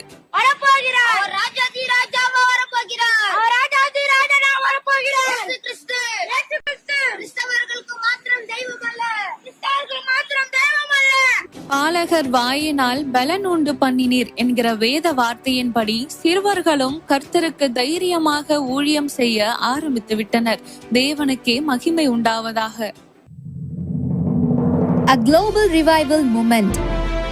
பெண்கள் எழுப்புதலில் வல்லமையாய் பயன்படுத்தப்பட்டு வரும் ஜென்னி ஆலன் என்ற எழுப்புதல் தரிசனம் கொண்ட ஊழியரின் தரிசனத்தின்படி கடந்த மார்ச் 1ஆம் தேதியன்று Gather 25 என்கிற அமைப்பின் மூலம் Asia, Africa, north America, south America, Europe and Australia போன்ற 6 கண்டங்களில் வெவ்வேறு இடங்களிலிருந்து அனைத்து விசுவாசிகள் மற்றும் சபைகளை ஒன்றிணைத்து இடைவிடாமல் 25 மணி நேர ஜெபம் மற்றும் ஆராதனை நடந்தேறிய Gather 25 என்ற சிறப்பு நிகழ்வில் உலகம் முழுக்க 225 நாடுகளிலிருந்து நேரடியாகவும் நேரலை வாயிலாகவும் சுமார் 70 லட்சம் பேர் இணைந்து தேவ நாமத்தை மகிமைப்படுத்தியுள்ளனர். உலகின் பல்வேறு மொழிகளான அரபு மொழி, மாண்டரின், ஆங்கிலம், பிரெஞ்சு, ஜெர்மன், ஹிந்தி, ஸ்பானிஷ் உள்ளிட்ட 87 மொழிகளில் ஏற்பாடு செய்யப்பட்டிருந்த நேரடி மொழிபெயர்ப்பின் மூலம் வெவ்வேறு கலாச்சாரம் மற்றும் பின்னணியை சேர்ந்த பலதரப்பட்ட மக்கள் பங்கேற்று பயனடைந்தனர் என்று குறிப்பிடப்பட்டுள்ளது. மேலும் God Behind Bars என்ற அமைப்பின் மூலம் சுமார் 1,52,000 சிறைவாசிகள் நேரலையில் பங்கேற்றுள்ளதாகவும் அவர்களில் 379 பேர் ரட்சிக்கப்பட்டதாக தெரிவிக்கப்பட்டுள்ளது. இந்நிகழ்வில் உலகம் முழுவதும் America, England, Malaysia, Singapore, Nigeria, Mexico, பெரு, ஆஸ்திரேலியா, இந்தியா, உக்ரைன் உள்ளிட்ட 225 தேசங்களிலிருந்து போதகர்கள், ஆராதனை வீரர்கள், பிரசங்கியார்கள், ஜெப ஆலோசகர்கள் என பலர் ஒருங்கிணைந்து தலைமையேற்று நடத்தியுள்ளனர். இந்நிகழ்வின் சிறப்பே நமது இந்திய தேசத்தில் டெல்லியிலிருந்து மதியம் 1:30 முதல் 2:30 வரை ஆங்கிலம், ஹிந்தி மற்றும் தமிழ் மொழியில் துதி பாடல்களும் ஜெபமும் ஏறெடுக்கப்பட்டது.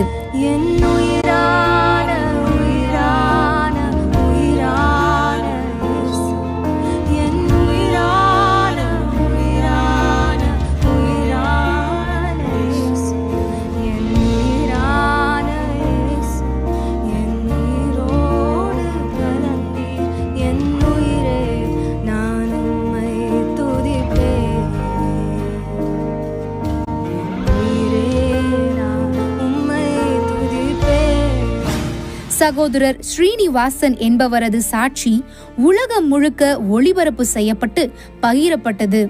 இறுதி வேளையில் நம் இந்திய தேச மக்களின் ரட்சிப்பிற்காக உலகம் முழுக்க ஒரே நேரத்தில் பல கண்டங்களில் பல்வேறு நாடுகளில் பற்பல பாஷைகளில் பல ஜாதி மக்களால் ஜெபம் ஏறெடுக்கப்பட்டது. இதை குறித்து Gather 25 அமைப்பினர் கூறுகையில், வீடுகளிலும் ஆலயங்களிலும் வளாகங்களிலும் அரங்குகளிலும் சபையாய் குழுக்களாய் நாங்கள் கூடினோம், தேவனை ஆராதித்தோம், துதித்தோம், ஜெபித்தோம், தேவ வார்த்தையை தியானித்தோம். உலகில் வெவ்வேறு பகுதிகளில் வெவ்வேறு மூலைகளிலிருந்து இணைந்த எங்கள் நடுவில் பரிசுத்த ஆவியானவர் பொழிந்தருளப்பட்டதை நாங்கள் உணர்ந்தோம் என்று உற்சாகத்துடன் தெரிவித்துள்ளனர்.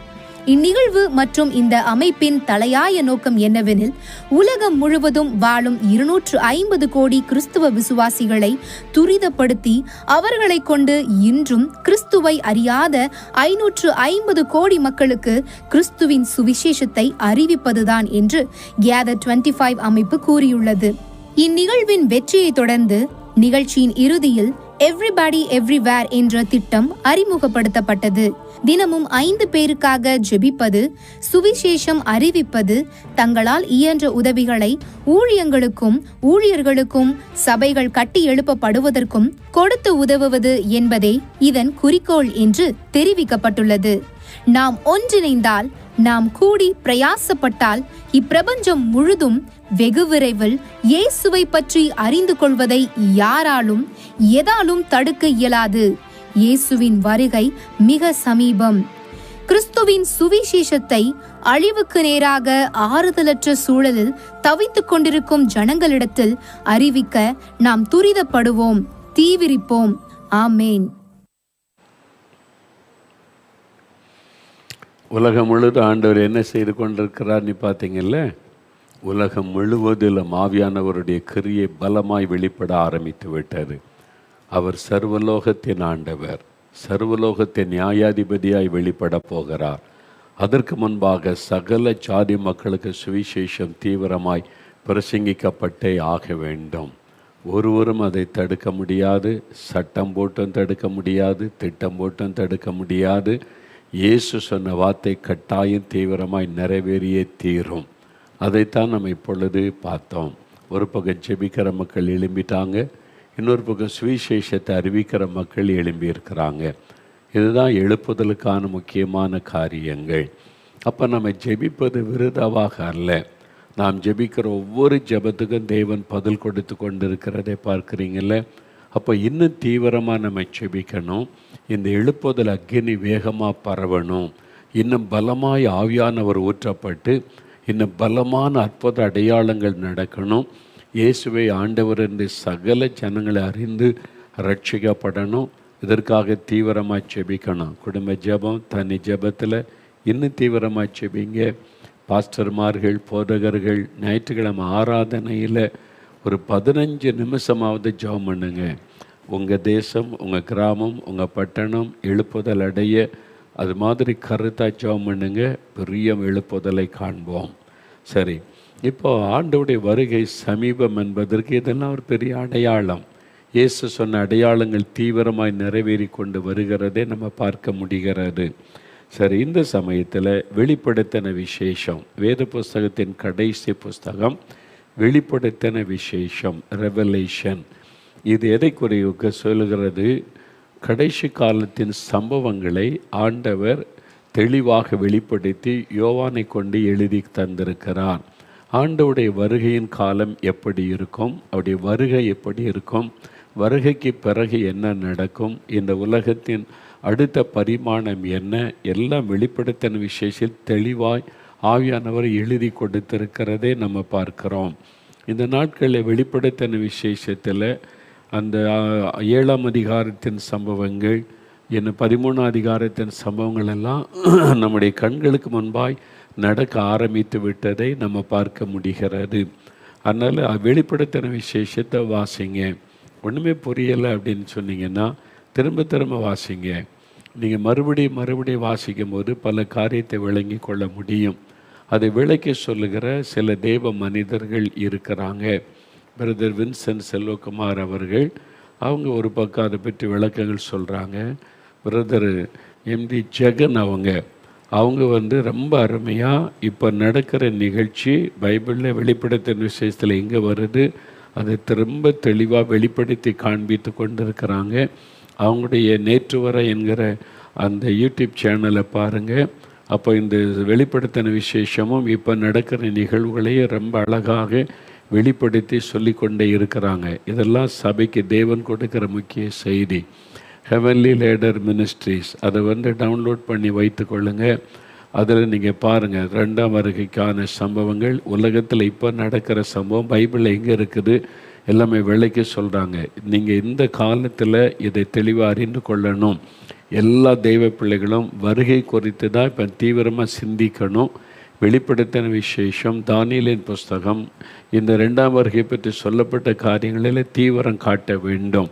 ஏன்னா இனி காலம் செல்லாது, அதனால் கவனமாக இருக்கணும். அதனால தான் இந்த வெளிப்படுத்தின விசேஷத்தில் அந்த கடைசி கால சம்பவங்கள் எல்லாம் எழுதப்பட்டிருக்கிறதில்ல. அதில் முதலாவது நீங்கள் பார்த்தீங்கன்னா 2-3 அதிகாரம் வாசிக்கும்போது 7 சபைகளுக்கு சொல்லப்பட்ட செய்திகள் சொல்லப்படுவதை நீங்கள் பார்க்க முடியும். ஆசியாவில் இருக்கிற 7 சபைகள் வெளிப்படுத்த விசேஷம் 2-3 அதிகாரங்களிலே நீங்கள் பார்க்க முடியும். எபேசு சபை, சிமர்னா சபை, பெர்கமு, தியத்தீரா, சர்தை, பிலதெல்பியா, லவோதிகேயா, இதெல்லாம் பட்டணங்கள், பட்டணத்தினுடைய பெயர்கள், அங்கிருந்த சபைகள். அப்போ அதுக்காக சொல்லப்பட்டது என்று சொன்னாலும் கடைசி காலத்தில் சபைகள் எப்படி இருக்கும் என்பதற்கு இதை நீங்கள் வாசித்து பார்த்தாலே உங்களுக்கு புரிந்துவிடும். சபைகளுடைய நிலைமை கடைசி காலத்தில் சபைகள் எப்படி இருக்குன்னா இப்படி தான் இருக்கும். இப்போ இருக்கிறது தான் எழுதப்பட்டு இருக்கிறது. கடைசி காலத்தில் சபைகள் இப்படி 2 காரியம் இருக்கும்.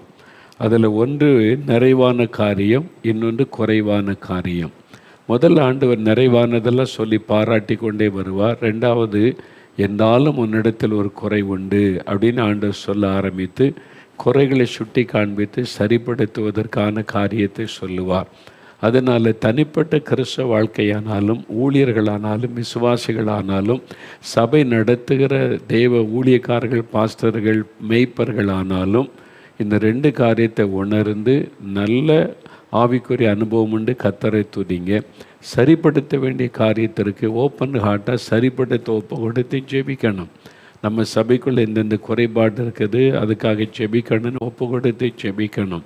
நீங்கள் குறைவுகளை மூடி மூடி வைக்க வைக்க சபை அழுகி நாசமாகி பிரயோஜனப்படாமல் போய்விடும். ஆண்டவரே தெளிவாக வெளிப்படுத்தி சொல்ல, சபை தான் ரட்சிக்கப்பட்டது தான், கர்த்தருடைய பிள்ளைகள் தான். ஒரு பக்கம் இப்படிப்பட்ட நல்ல குணம் உங்களுக்குள்ள இருக்கிறது, ஆனால் இன்னொரு பக்கத்தில் இப்படி இருக்கிறீங்க, அதை சரிப்படுத்தி கொள்ளுங்க. எந்த நிலைமையிலிருந்து விழுந்தா என்பதை சிந்தித்து பாருங்கள். நீங்கள் அனலுமின்றி குளிருமின்றி இருக்கிறீங்க, விறுவிறுப்பா வாந்தி பண்ணி போடுவேன், சரிப்படுது அப்படிலாம் கர்த்தர் கள்ளோபதேசத்தை நீங்கள் கண்டுபிடிச்சிட்டீங்க, ஸ்தோத்திரம். இன்னும் சில கள்ளோபதேசக்காரர் உள்ள நுழைஞ்சிட்டாங்க, இதெல்லாம் சொல்லப்படுகிறாரு. அப்போ கடைசி காலத்தில் உள்ள சபைகளை குறித்து தான் ஆவியானவர் எழுதியிருக்கிறார். ஆனால் தான் ஆவியானவர் சபைகளுக்கு சொல்லுகிறதை கேட்க காதுள்ளவன் கேட்க கடவன் என்று சொல்லி இருக்கிறதை பார்க்கிறோம். ஒவ்வொரு அந்த சபை குறித்து ஆண்டவர் பேசும்போதும் அறிந்திருக்கிறேன் அந்த வார்த்தை சொல்லுகிறார். ஒவ்வொரு சபை குறித்து 7 சபைகளுக்கு சொல்லும்போது அறிந்திருக்கிறேன், உன்னுடைய கிரியைகளை நான் அறிந்திருக்கிறேன், நீ ஆண்டவருக்காக படுகிற பாடுகளை அறிந்திருக்கிறேன், உனக்கு கொஞ்சம் பலன் இருந்து தீவிரமாய் நீ சுவிசேஷ அறிவிப்பதை அறிந்திருக்கிறேன். இந்த மாதிரி ஆண்டவர் சபையை அறிந்தவர். அவருக்கு தெரியாமல் ஒன்றும் கிடையாது. சபைக்குள்ள இருக்கிற நிறைவும் தெரியும், குறைவும் தெரியும். அதனால் ஆண்டவர்கிட்ட மறைக்கலாம் முடியாது. அதனால் நம்ம ஆண்டவரிடத்தில் காரியங்களை சரியாக அறிக்கை செய்து ஜெபித்து ஒரு பூரண நிலைமைக்குள்ளே வர வேண்டும் என்று கர்த்தர் விரும்புகிறார். சரி, இந்த நாட்களில் நான் ரொம்ப ஜெபம் பண்ணினேன். ஜனங்களுக்கு நான் என்ன சொல்லணும் ஆண்டவரே, அடுத்து என்ன சொல்ல விரும்புகிறீர் என்றபோது ஒரு வார்த்தை திரும்ப திரும்ப ஆண்டவர் என்னோடு பேசினார். அதை வைத்து தான் கடந்த சில நாட்களாக ஜெபம் பண்ணி கொண்டே இருந்தபோது அதை குறித்து உங்களுக்கு தெளிவாக பேசும்படி கட்டளையிட்டார். என்ன காரியம் என்றால், இந்த வெளிப்படுத்தின விசேஷம் 2ஆம் அதிகாரம் 3ஆம் அதிகாரத்தில் 7 சபைகளுக்கு கர்த்தர் செய்து சொல்கிறார்ல, ஒவ்வொரு சபை குறித்து சொல்லும்போது கடைசியில் வரும்பொழுது ஒரு வார்த்தை சொல்லப்படுகிறது. ஜெயம் கொள்ளுகிறவன் எவனோ, ஜெயம் கொள்ளுகிறவன், ஜெயம் கொள்ளுகிறவர்கள் 7 இடத்துல வருகிறது. 7 இடத்துலையுமே ஜெயம் கொள்ளுகிறவர்கள் என்கிற வார்த்தை வருகிறதை நீங்கள் பார்க்க முடியும். அப்போ ஜெயம் கொள்ளுகிறவர்கள் தான் இந்த ஆசீர்வாதத்தை பெற முடியும். ஜெயம் கொள்ளுகிறவர்கள் தான் பரலோகத்தை சுதந்தரிக்க முடியும். ஜெயம் கொள்ளுகிறவர்கள் தான் இந்த கர்த்தர் வைத்திருக்கிற ஆசீர்வாதத்தை சுதந்தரிக்க முடியும் என்று வார்த்தை சொல்லப்படுகிறது. ஆகவே பல முறை நம்ம வாசித்திருந்தும் கூட ஆண்டவர் அந்த குறிப்பிட்ட நாள் வரும்போது ரொம்ப தெளிவாக அதை விளங்க பண்ணுகிறார். பரிசுத்தவான்கள் அவங்க தான் இதை சுதந்தரிப்பாங்க, நீதிமான்கள் அவங்க தான் இதை சுதந்தரிப்பாங்க, என் இருதயத்துக்கு ஏற்றவர்கள் அவங்க தான் சுதந்திரிப்பாங்க. அப்படி சொல்லாமல் ஜெயம் பெற்றவர்கள். அந்த வார்த்தை திரும்ப திரும்ப திரும்ப 7 முறை வருகிறது. ஜெயம் பெற்றவர்களுக்கு தேவன் வைத்திருக்கிற ஆசீர்வாதம் என்னன்னு பார்க்கணும். அப்போ என்ன அர்த்தம்? கடைசி காலத்தில் வருகைக்கு ஆயத்தப்படுறவங்க நம்ம ஜெயிக்கிறவர்களாக இருக்கணும். அதான் ஆண்டவருடைய விருப்பம். நம்ம ஜெயிக்கிறவர்களாக இருக்கணும். நம்ம எதை ஜெயிக்கணும், எப்படி ஜெயிக்கணும்? அனிதனமும் ஜெயமுள்ள ஒரு வாழ்க்கை வாழணும். ஊழியர்களாக இருந்தாலும், விசுவாசிகளாக இருந்தாலும், மிஷினரிகளாக இருந்தாலும், நீங்கள் ஜெயிக்கிறவர்களாக இல்லாமல் தோல்வி அடைஞ்சிங்கன்னா நீங்கள் இந்த ஆசீர்வாதத்தை இழந்து போயிடுவீங்க என்பதாகத்தான் அதுக்கு அர்த்தம். இந்த ஜெயிக்கிறவங்களுக்கு ஆண்டவர் என்ன ஆசீர்வாதம் வைத்திருக்கிறார், நம்ம எதை ஜெயிக்கணும், அது குறித்து தான் தொடர்ந்து தியானிக்க போகிறோம். நம்ம இது ஆழமாக பதித்து கொள்ளுங்க. வெளிப்படுத்தின விசேஷம் 2ஆம் அதிகாரம் எடுங்க.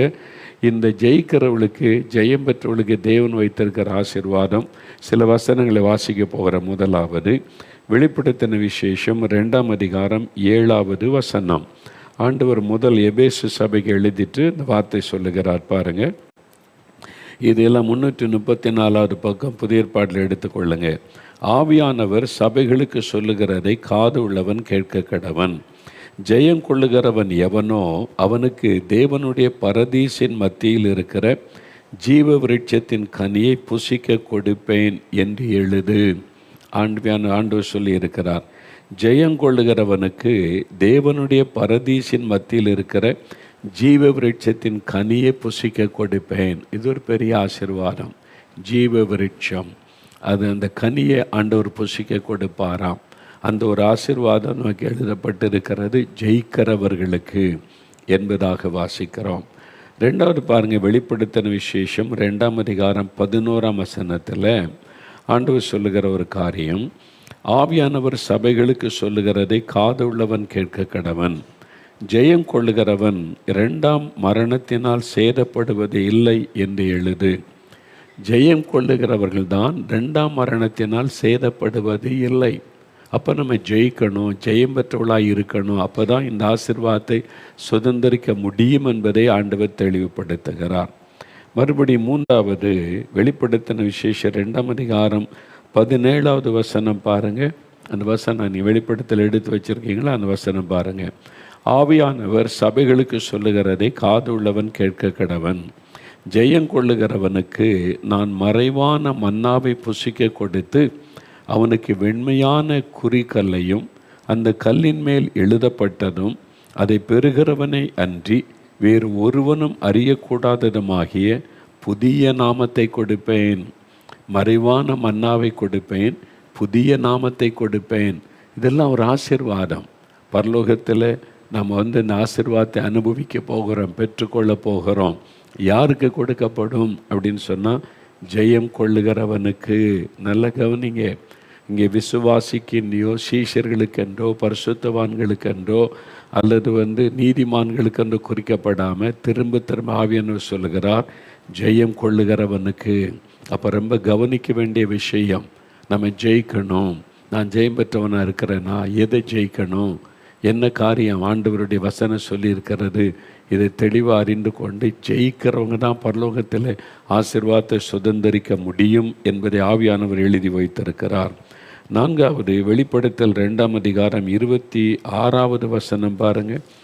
26வது வசனத்தில் ஜெயம் கொண்டு முடிவு பரியந்தம் என் கிரியைகளை கை கொள்ளுகிறவன் எவனோ அவனுக்கு நான் என் பிதாவினிடத்தில் அதிகாரம் பெற்றது போல ஜாதிகளின் மேல் அதிகாரம் கொடுப்பேன். ஜெயம் கொண்டு முடிவு பரியந்தம் என் கிரியைகளை கை கொள்ளுகிறவன் எவனோ, முடிவு பரியந்தம் தேவனுடைய கிரியைகளை கை கொள்ளணும். ஒரு முறை ரட்சிக்கப்பட்டாச்சு, ஜீவபுஸ்தகத்தில் பெயர் எழுதியாச்சு, இனிமேல் எப்படி வாழலாம் கிருபை. இந்த ஏமாற்று வேலையெல்லாம் கத்தர்கிட்ட நடக்காது. வசனத்தை நல்லா கவனித்து அறிந்து கொள்ளுங்க. நீங்கள் ஜெயம் கொண்டு முடிவு பரியந்தம் கடைசி வரைக்கும் என் கிரியைகளை கை கொள்ளுகிறவன் எவனோ, ஆண்டவுடைய வார்த்தைகள், ஆண்டவுடைய செயல்கள், அதை கை கொண்டு நடக்கிறவன் எவனோ அவனுக்கு தான் ஜாதிகளின் மேல் அதிகாரம் கொடுப்பேன் என்று ஆண்டவர் சொல்லுகிறார். அடுத்து ஒரு காரியம் 5வது பாருங்க. வெளிப்படுத்தின விசேஷம் 3ஆம் அதிகாரம் 5வது வசனம். ஜெயம் கொள்ளுகிறவன் எவனோ அவனுக்கு வெண் வஸ்திரம் தரிக்கப்படும், ஜீவ புஸ்தகத்திலிருந்து அவனுடைய நாமத்தை நான் கிறுக்கி போடாமல் என் பிதா முன்பாகவும் அவருடைய தூதர் முன்பாகவும் அவன் நாமத்தை அறிக்கையிடுவேன். நல்ல கவனிங்க, ஜெயங்கொள்ளுகிறவன் எவனோ அவனுக்கு வெண் வஸ்திரம் தரிப்பிக்கப்படும். அது மாத்திரம் அல்ல, ஜீவ புஸ்தகத்திலிருந்து அவனுடைய நாமத்தை நான் கிறுக்கி போட மாட்டேன். அப்போ என்ன அர்த்தம்? ஜெயிக்கிறவனுடைய பெயர்கள் தான் ஜீவ புஸ்தகத்தில் இருக்கும். நீங்கள் தோத்துட்டீங்கன்னா, தோல்வி அடைஞ்சிட்டிங்கன்னா பெயர் கிறுக்கப்பட்டு விடுன்னு அர்த்தம். அப்போ நீங்கள் ஜெயிக்கிறவளாக இருக்கணும். நீங்கள் ஜெயித்து ஜெயித்து ஜெயித்து முன்னேறி போகணும். ஜெயம் பெற்றவளாய் முன்னேறி போகணும். அவங்க பெயரை தான் ஜீவ புஸ்தகத்திலேருந்து கிறுக்க போடாமல் இருப்பேன். அப்போ ஜீவ புஸ்தகத்தில் பெயர் எழுதப்பட்டாலும், நான் ரட்சிக்கப்பட்டுட்டேன், என் பெயர் ஜீவ புஸ்தகத்தில் எழுதப்பட்டு இருக்கிறது என்று சொன்னாலும் கிறுக்கப்படாதபடி நீங்கள் பாதுகாப்பாக வைத்து கொள்ளணுமானா ஜெயிக்கிறவங்களாக இருக்கணும். அதான் வசனம் சொல்லுகிறார், ஆண்டவரே சொல்கிறார். அப்போ நீங்கள் ஜெயம் கொண்டவர்களாக நின்றாதான் உங்களுடைய ஜீவ புஸ்தகத்தில் இருக்கிற பெயரும் பாதுகாக்கப்பட்டு பரலோக ராஜ்யத்துக்குள்ளே பிரவேசிக்க முடியும் என்பதை நீங்கள் மறந்துடக்கூடாது.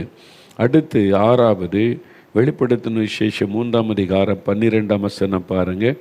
ஜெயம் கொள்ளுகிறவன் எவனோ அவனை என் தேவனுடைய ஆலயத்திலே தூணாக்குவேன், அது நின்று அவன் ஒரு காலம் நீங்குவதில்லை. என் தேவனுடைய நாமத்தையும் என் தேவனால் பரலோகத்தில் இருந்து இறங்கி வருகிற புதிய எருசலேமாகிய என் தேவனுடைய நகரத்தின் நாமத்தையும் என் புதிய நாமத்தையும் அவன் மேல் எழுதுவேன் என்று கர்த்தர் சொல்லுகிறார். ஜெயங்கொள்ளுகிறவன் தேவனுடைய ஆலயத்திலே தூணாக்குவேன் என்பதாக ஆண்டவர் சொல்லுகிறார். 7வது, கடைசியாக பாருங்கள், வெளிப்படுத்தல் 3ஆம் அதிகாரம் 21வது வசனம். நான் ஜெயம் கொண்டு என் பிதாவினுடைய சிங்காசனத்திலே அவரோட கூட உட்கார்ந்தது போல ஜெயம் கொள்ளுகிறவன் எவனோ அவனும் என்னுடைய சிங்காசனத்தில் என்னோட கூட உட்காரும்படி அருள் செய்வேன். எவ்வளோ பெரிய பாக்கியம்! ஜெயிக்கிறவங்களுக்கு தான் இயேசுவோடு கூட அவர் பக்கத்தில் சிங்காசனத்தில் உட்காருவதற்கு அருள் செய்வேன் என்று ஆண்டவர் சொல்லுகிறார். இந்த 7 காரியமும் நீங்கள் பாருங்கள், சபைகளுக்கு, விசுவாசிகளுக்கு, தெய்வ பிள்ளைகளுக்கு சொல்லப்பட்ட முக்கியமான செய்தி. அப்போ இந்த கடைசி காலத்தில், வருகையின் காலத்தில் நம்முடைய மனதில் ஆழமாய் பதிக்க வேண்டிய காரியம், நான் ஜெயிக்கிறவனாக இருக்கணும், ஜெயம் பெற்றவனாக இருக்கணும் என்பது தான். அதுதான் ஆண்டவருடைய எதிர்பார்ப்பு என்பதை மறந்துடக்கூடாது. சரி, நம்ம ஜெயிக்கணும் என்பது தான் கர்த்தருடைய விருப்பம் இல்லையா? அப்போ அந்த ஜெயத்தை பற்றி தேவன் பல காரியத்தை நமக்கு சொல்லி இருக்கிறார்.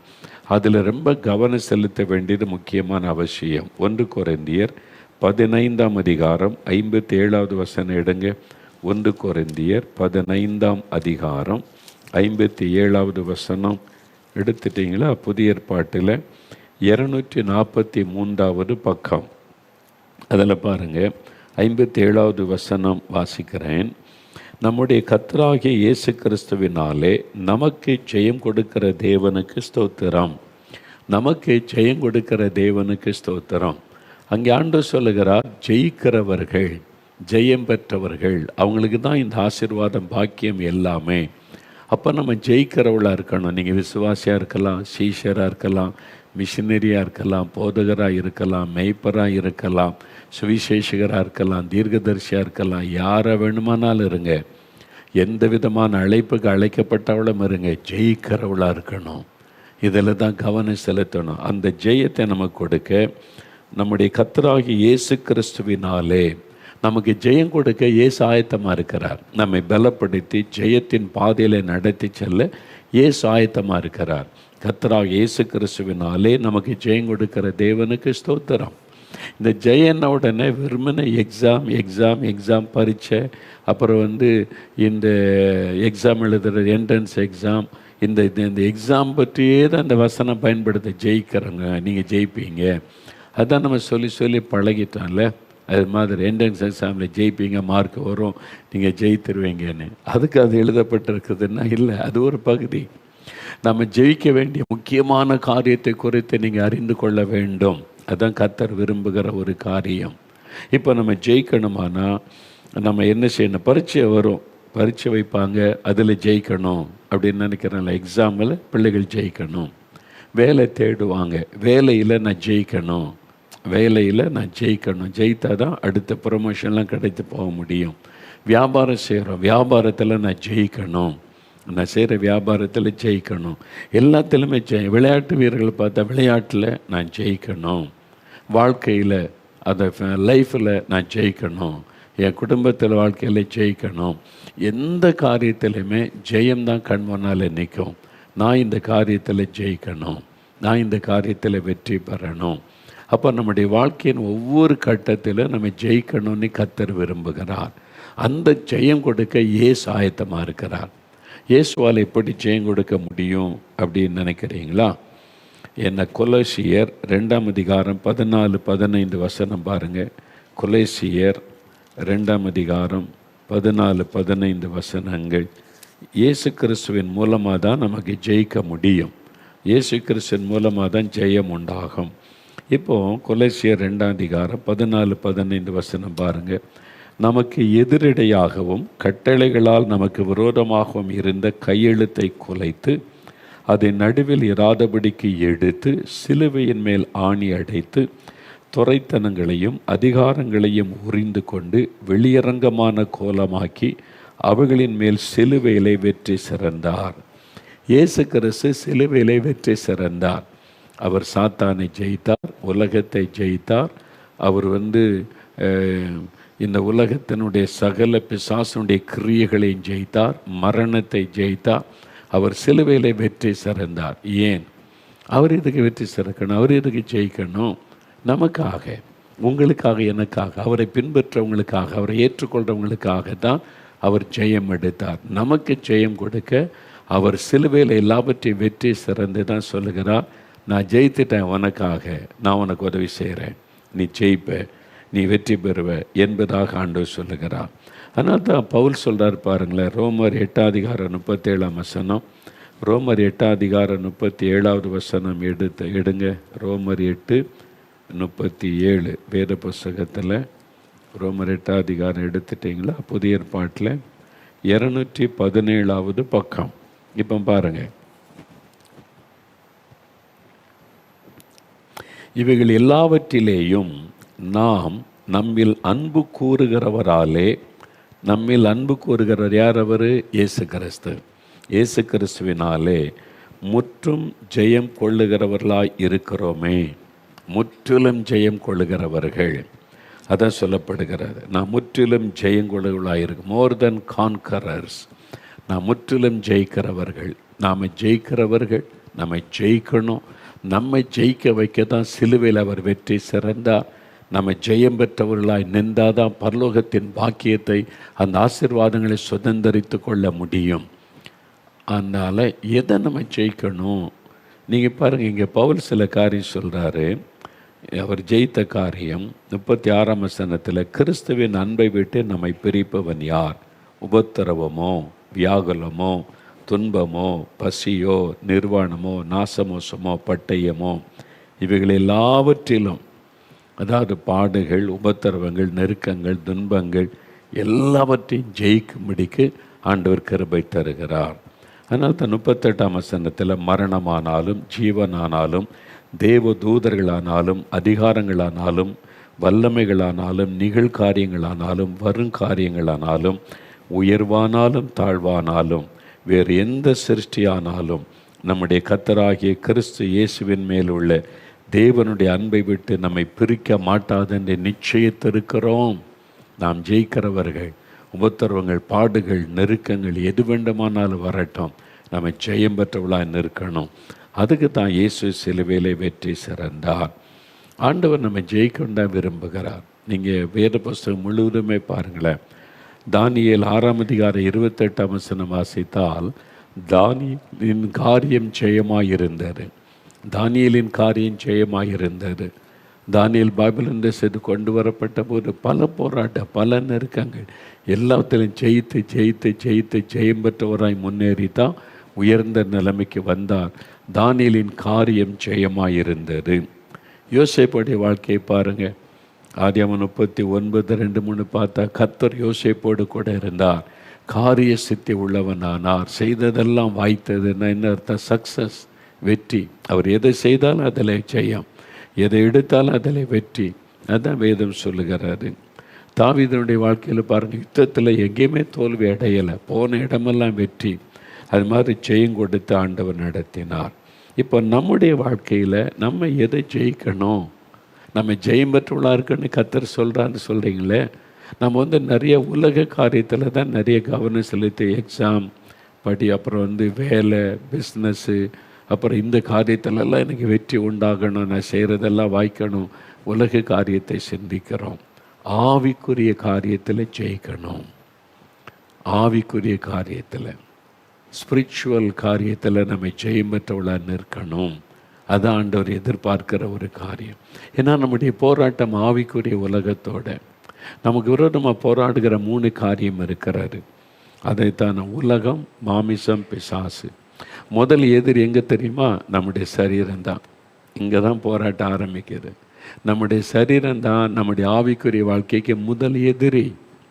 அப்போ இதை சரீரம், மாம்சம் ஆவிக்கு விரோதமாய் போராடுகிறாரு. இதை ஜெயிக்கணும், மாம்சத்தை ஜெயிக்கணும், மாம்ச இச்சைகளை, ஆசைகளை நம்ம ஜெயிக்கணும் முதலாவது. ரெண்டாவது, உலகம் நம்மை சுற்றி இருக்கிற காரியம்லாம் நமக்கு விரோதமாய் போராடி நம்மை வீழ்த்த பார்க்கிறது, கரைப்படுத்த பார்க்கிறது. உலக பிரச்சனைகள், உலக போராட்டங்கள், உலக தேவைகள், குடும்பத்தில் பிரச்சனை, வேலையில் பிரச்சனை, அதில் நம்மளை ஜெயிக்க பார்க்கறது. நாம் அதை ஜெயிக்கணும், உலகத்தை ஜெயிக்கணும். ஆண்டு சொல்லலை, நீங்கள் திடன் கொள்ளுங்கள், நான் உலகத்தை ஜெயித்தேன் ஆண்டு சொல்கிறார்ல. உலகத்துக்கு உபத்திரம் உண்டு, ஆனாலும் திடன் கொள்ளுங்கள் என் ஆண்டு சொல்கிறார்ல. நான் உலகத்தை ஜெயித்திருக்கிறேன், அதனால் நீங்கள் ஜெயிப்பீங்க. நம்ம ஜெயிக்கிறவளாக இருக்கணும். சோர்ந்து போய், தோல்வி அடைஞ்சு, பின்மாற்றத்தில் போய் அல்ல, ஜெயம் பெற்றவர்களாக நிற்கணும். அவங்க தான் இந்த ஆசீர்வாதத்தை சுதந்திரிக்க முடியும்னு கர்த்தர் பேசுகிறார். முன்னாவது பிசாசு, கண்ணுக்கு தெரியாத ஒரு எதிரி. முதல்ல நம்முடைய சரீரம் நமக்கு விரோதமாக யுத்தம் பண்ணுகிறது, உலகம் நமக்கு விரோதமாக யுத்தம் பண்ணுகிறது. கண்ணுக்கு தெரியாத எதிரி ஆகிய பிசாசு, ஆவிக்குரிய உலகத்திலிருந்து கிரியை செய்கிற பிசாசும் அவனுடைய சேனைகளை நமக்கு விரோதமாக யுத்தம் பண்ணுது. அதெல்லாம் நம்ம ஜெயிக்கணும். என்னங்க பயமுறுத்துறீங்க, இவ்வளோ காரியம் இருக்குதா, இதெல்லாம் ஜெயிக்க முடியுமா? ஜெயிக்க முடியும், நீங்கள் ஜெயிக்கணும். அதுக்கு தான் ஆண்டவர் பேசுகிறார். அப்போ என்ன மாதிரி இந்த போராட்டங்கள் வரும், நாம் எப்படி அதை ஜெயித்து ஜெயம் பெற்றவர்களாக இயேசுவை சந்திக்கணும். அவர் ஜெயித்தவர், அவருடைய நாமத்தினாலே நம்ம ஜெயிக்க முடியும்.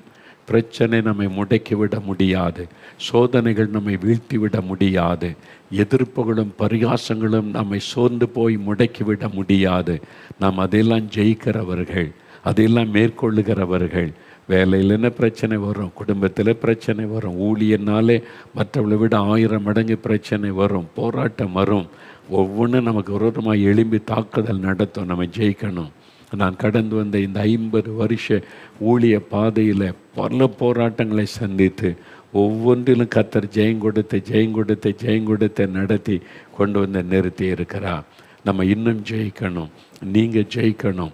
அது ஆண்டவர் விரும்புகிறார். ஜெயம் பெற்றவர்கள், நம்ம ஜெயம் பெற்றவர்களாக எழும்பணும் ஆண்டவருக்காக, ஜெயம் பெற்றவர்களாய் நிமிர்ந்து நிற்கணும் ஆண்டவருக்காக. நம்ம சோர்ந்து முடங்கி, நான் சோர்ந்துட்டேன், பின்வாங்கிட்டேன், பலவீனப்பட்டுட்டேன், இனி அந்த வார்த்தைகளே வரக்கூடாது. எத்தனை போராட்டம் வந்தாலும் நான் ஜெயிக்கிறவனாய் நிலை நிற்க இயேசு எனக்கு பலன் கொடுக்கிறான்னு சொல்லணும்.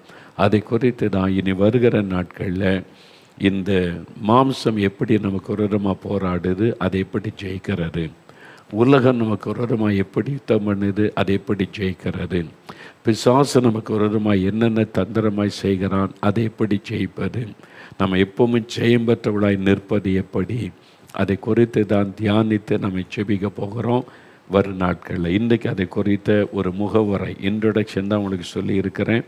அப்போ முக்கியமானது மனதில் இருக்க வேண்டியது என்னது, நான் ஜெயிக்கிறவன், நான் ஜெயிப்பேன், நான் ஜெயம் பெற்றவனாக இயேசுக்கு முன்னாலே போய் நிற்பேன். காரணம், இயேசு ஜெயித்தவர், அவர் எனக்கு ஜெயம் தருகிறவர். இது மனதில் இருக்கணும். இப்போ ஜெபிக்க போகிறோம்.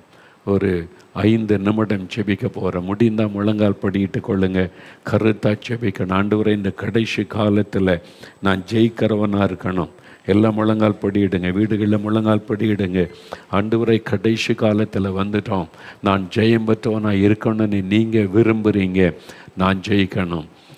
உலக காரியத்தில் ஆவிக்குரிய காரியத்தில் ஜெயிக்கணும். ஆவிக்குரிய காரியம், ஸ்பிரிச்சுவல் காரியம் எல்லாம் சிந்தனையை ஆவிக்குரிய காரியத்தில் கவனம் செலுத்துங்க. நீங்கள் வெறும் பரீட்சை, எக்ஸாம், படிப்பு, பணம் சம்பாதிப்பது, வேலை, பிஸ்னஸ்ஸு இதை குறித்து சிந்திக்கிறதை விட்டு இப்போ நீங்கள் ஆண்டவருடைய சமூகத்தில் ஆவிக்குரிய காரியத்தில் நான் ஜெயிக்கணும், நான் சாத்தானை ஜெயிக்கணும், உலகத்தை ஜெயிக்கணும், என் பரிசுத்தத்துக்கு விரோதமாய் போராடுகிற என் மாம்சத்தை நான் ஜெயிக்கணும்.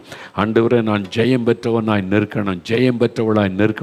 கிருபை தாங்க, கிருபை தாங்க, வல்லமை தாங்க, பலன் தாங்க. நீங்கள் மரணத்தை ஜெயித்தீங்க, சாத்தானை ஜெயித்தீங்க, உலகத்தை ஜெயித்தீங்க, நீங்கள் மாம்ச கிரியைகளை ஜெயித்தீங்க, சிலுவையில் ஜெயம் எடுத்தீங்க. எனக்கு அந்த வெற்றிக்கான வல்லமையை தாங்க, ஜெயிப்பதற்கான கிருபைகளை தாங்க.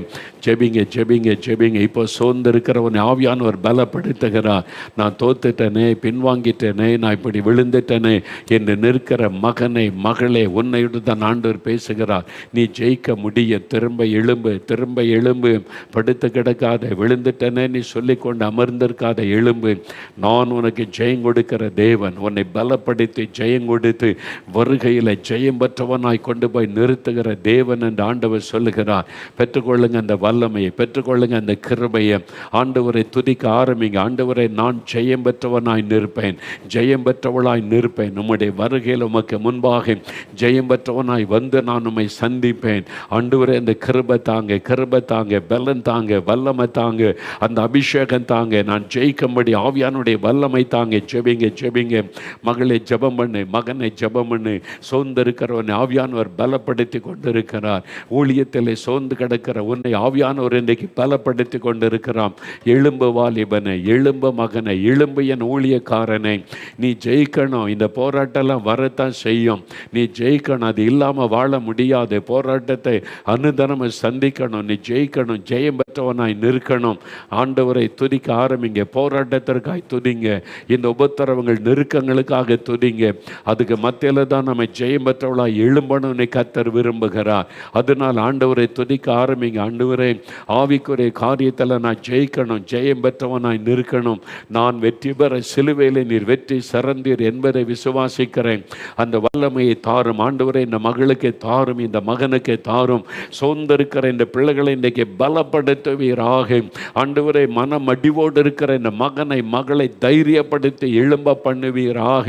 தோல்வி அடைஞ்சிட்டேனே, பின்வாங்கி போய்விட்டேனே, இப்போ ஜெபிக்காமல் நிறுத்திவிட்டேனே, இந்த கலங்கி நிற்கிற பிள்ளைகளை மறுபடியும் பலப்படுத்தும், மறுபடியும் உயிர்ப்பையும், மறுபடியும் உடைய வல்லமை இறங்கட்டும். இந்த எழுப்புதல் காலத்தில், இந்த வருகையின் காலத்தில் ஒவ்வொருவரும் கர்த்தருக்காக எழும்பட்டும். இயேசுவின் நாமத்தினாலே சோர்ந்து கிடந்த ஒவ்வொருவரையும் தட்டி எழுப்பி பலப்படுத்தும். நீங்கள் ஜெயிக்கிறவர்கள் என்று எழும்ப பண்ணும். ஆண்டவரே, ஜெயிப்பேன் என்கிற விசுவாசத்தை தாரும். ஆவியானவர் தாரும். நான் ஜெயம் பெறுவேன், வெற்றி எடுப்பேன், நான் ஜெயத்தோடு இயேசுவை சந்திப்பேன் என்கிற விசுவாசத்தை ஒவ்வொருவருக்கும் கொடுத்து பலப்படுத்தும், வல்லமைப்படுத்தும். இப்பொழுது அவிசுவாசத்தின் ஆவிகளை கடிந்து கொள்ளுகிறேன், சோர்வின் ஆவிகளை கடிந்து கொள்ளுகிறேன். இயேசுவின் நாமத்தினாலே பொல்லாத சத்துருவை தேவ ஜனத்துக்கு விரோதமாய் எழும்பி அவர்களை மடங்கடிக்க நினைக்கிறவனுக்கு விரோதமாய் நான் வந்து ஜெபிக்கிறேன். சோர்வின் ஆவிகள் பலகட்டும், பலவீனப்படுத்துகிற ஆவிகள் பலகட்டும் இயேசுவின் நாமத்தில். பொல்லாதனுடைய கிரியைகள் முடக்கப்படட்டும் இயேசுவின் நாமத்தில். எழுப்புதலுக்கு விரோதமாய் செயல்படுகிற ஆவிகள் கட்டப்படட்டும். எழுப்புதலுக்கு நீ தெரிந்து கொண்ட பாத்திரங்களை முடக்க நினைக்கிற சத்துருடைய கிரியைகள் முடக்கப்பட்டு போகட்டும். பலப்படுத்தும், வல்லமைப்படுத்தும். நீ எழுப்புதலுக்காய் தெரிந்து கொண்ட பாத்திரம், வாலிபனே, வாலிப மகளே, எழுப்புதலுக்காக நீ தெரிந்து கொண்ட ஒரு பாத்திரம். எழும்பு. ஆவியானவரனை பலப்படுத்தி கொண்டிருக்கிறார். சகோதரி, உங்களை தான், மகனே, மகளே என்று உங்களோடு பேசுகிறார். எழும்பு. விசுவாசத்தை விட்டு விடாதங்க, ஜபத்தை விட்டு விடாதங்க, உபவாசத்தை விட்டு விடாதங்க, ஊழியத்தை விட்டு விடாதங்க. இன்னும் தீவிரமாக செய்ய ஆவியானவர் பலன் தருகிறார். ஜெயிக்கிறவர்களாய் மாற்றுகிறார். ஒவ்வொருவரையும் பலப்படுத்துங்க ஆண்டவரே. நம்முடைய அக்கனை இறங்கட்டும், வல்லமை இறங்கட்டும், அபிஷேகம் இறங்கட்டும், ஆவியானுடைய அக்கனை இறங்கட்டும். உயிர்ப்பையும் ஆண்டவரே, எல்லாரையும் உயிர்ப்பித்து பலப்படுத்தி ஜெயிக்கிறவர்களாய் நிலை நிறுத்தும். கர்த்தரப்படி செய்கிறதற்காய் நன்றி.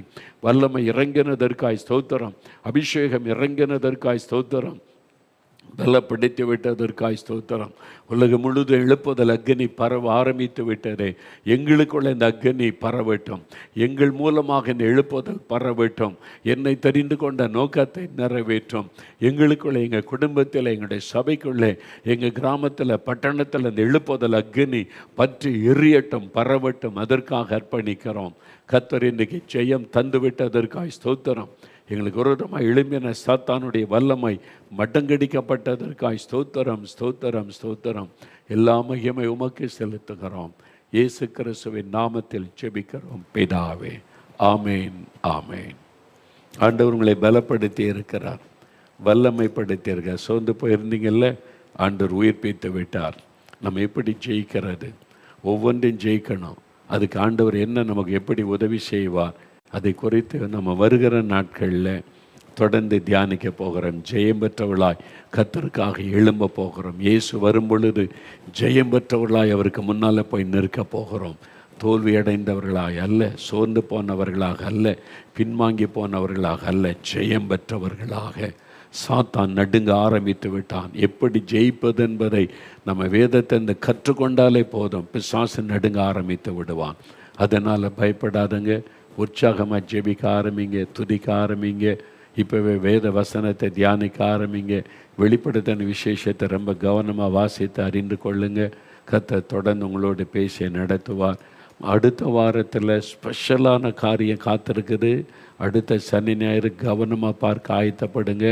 அப்புறம் தொடர்ந்து இந்த செய்திகளுக்காகலாம் ஜெபித்து கொள்ளுங்க. கர்த்தர் நம்மோடு பேசி நடத்த போகிறார். ஆமேன், ஆமேன்.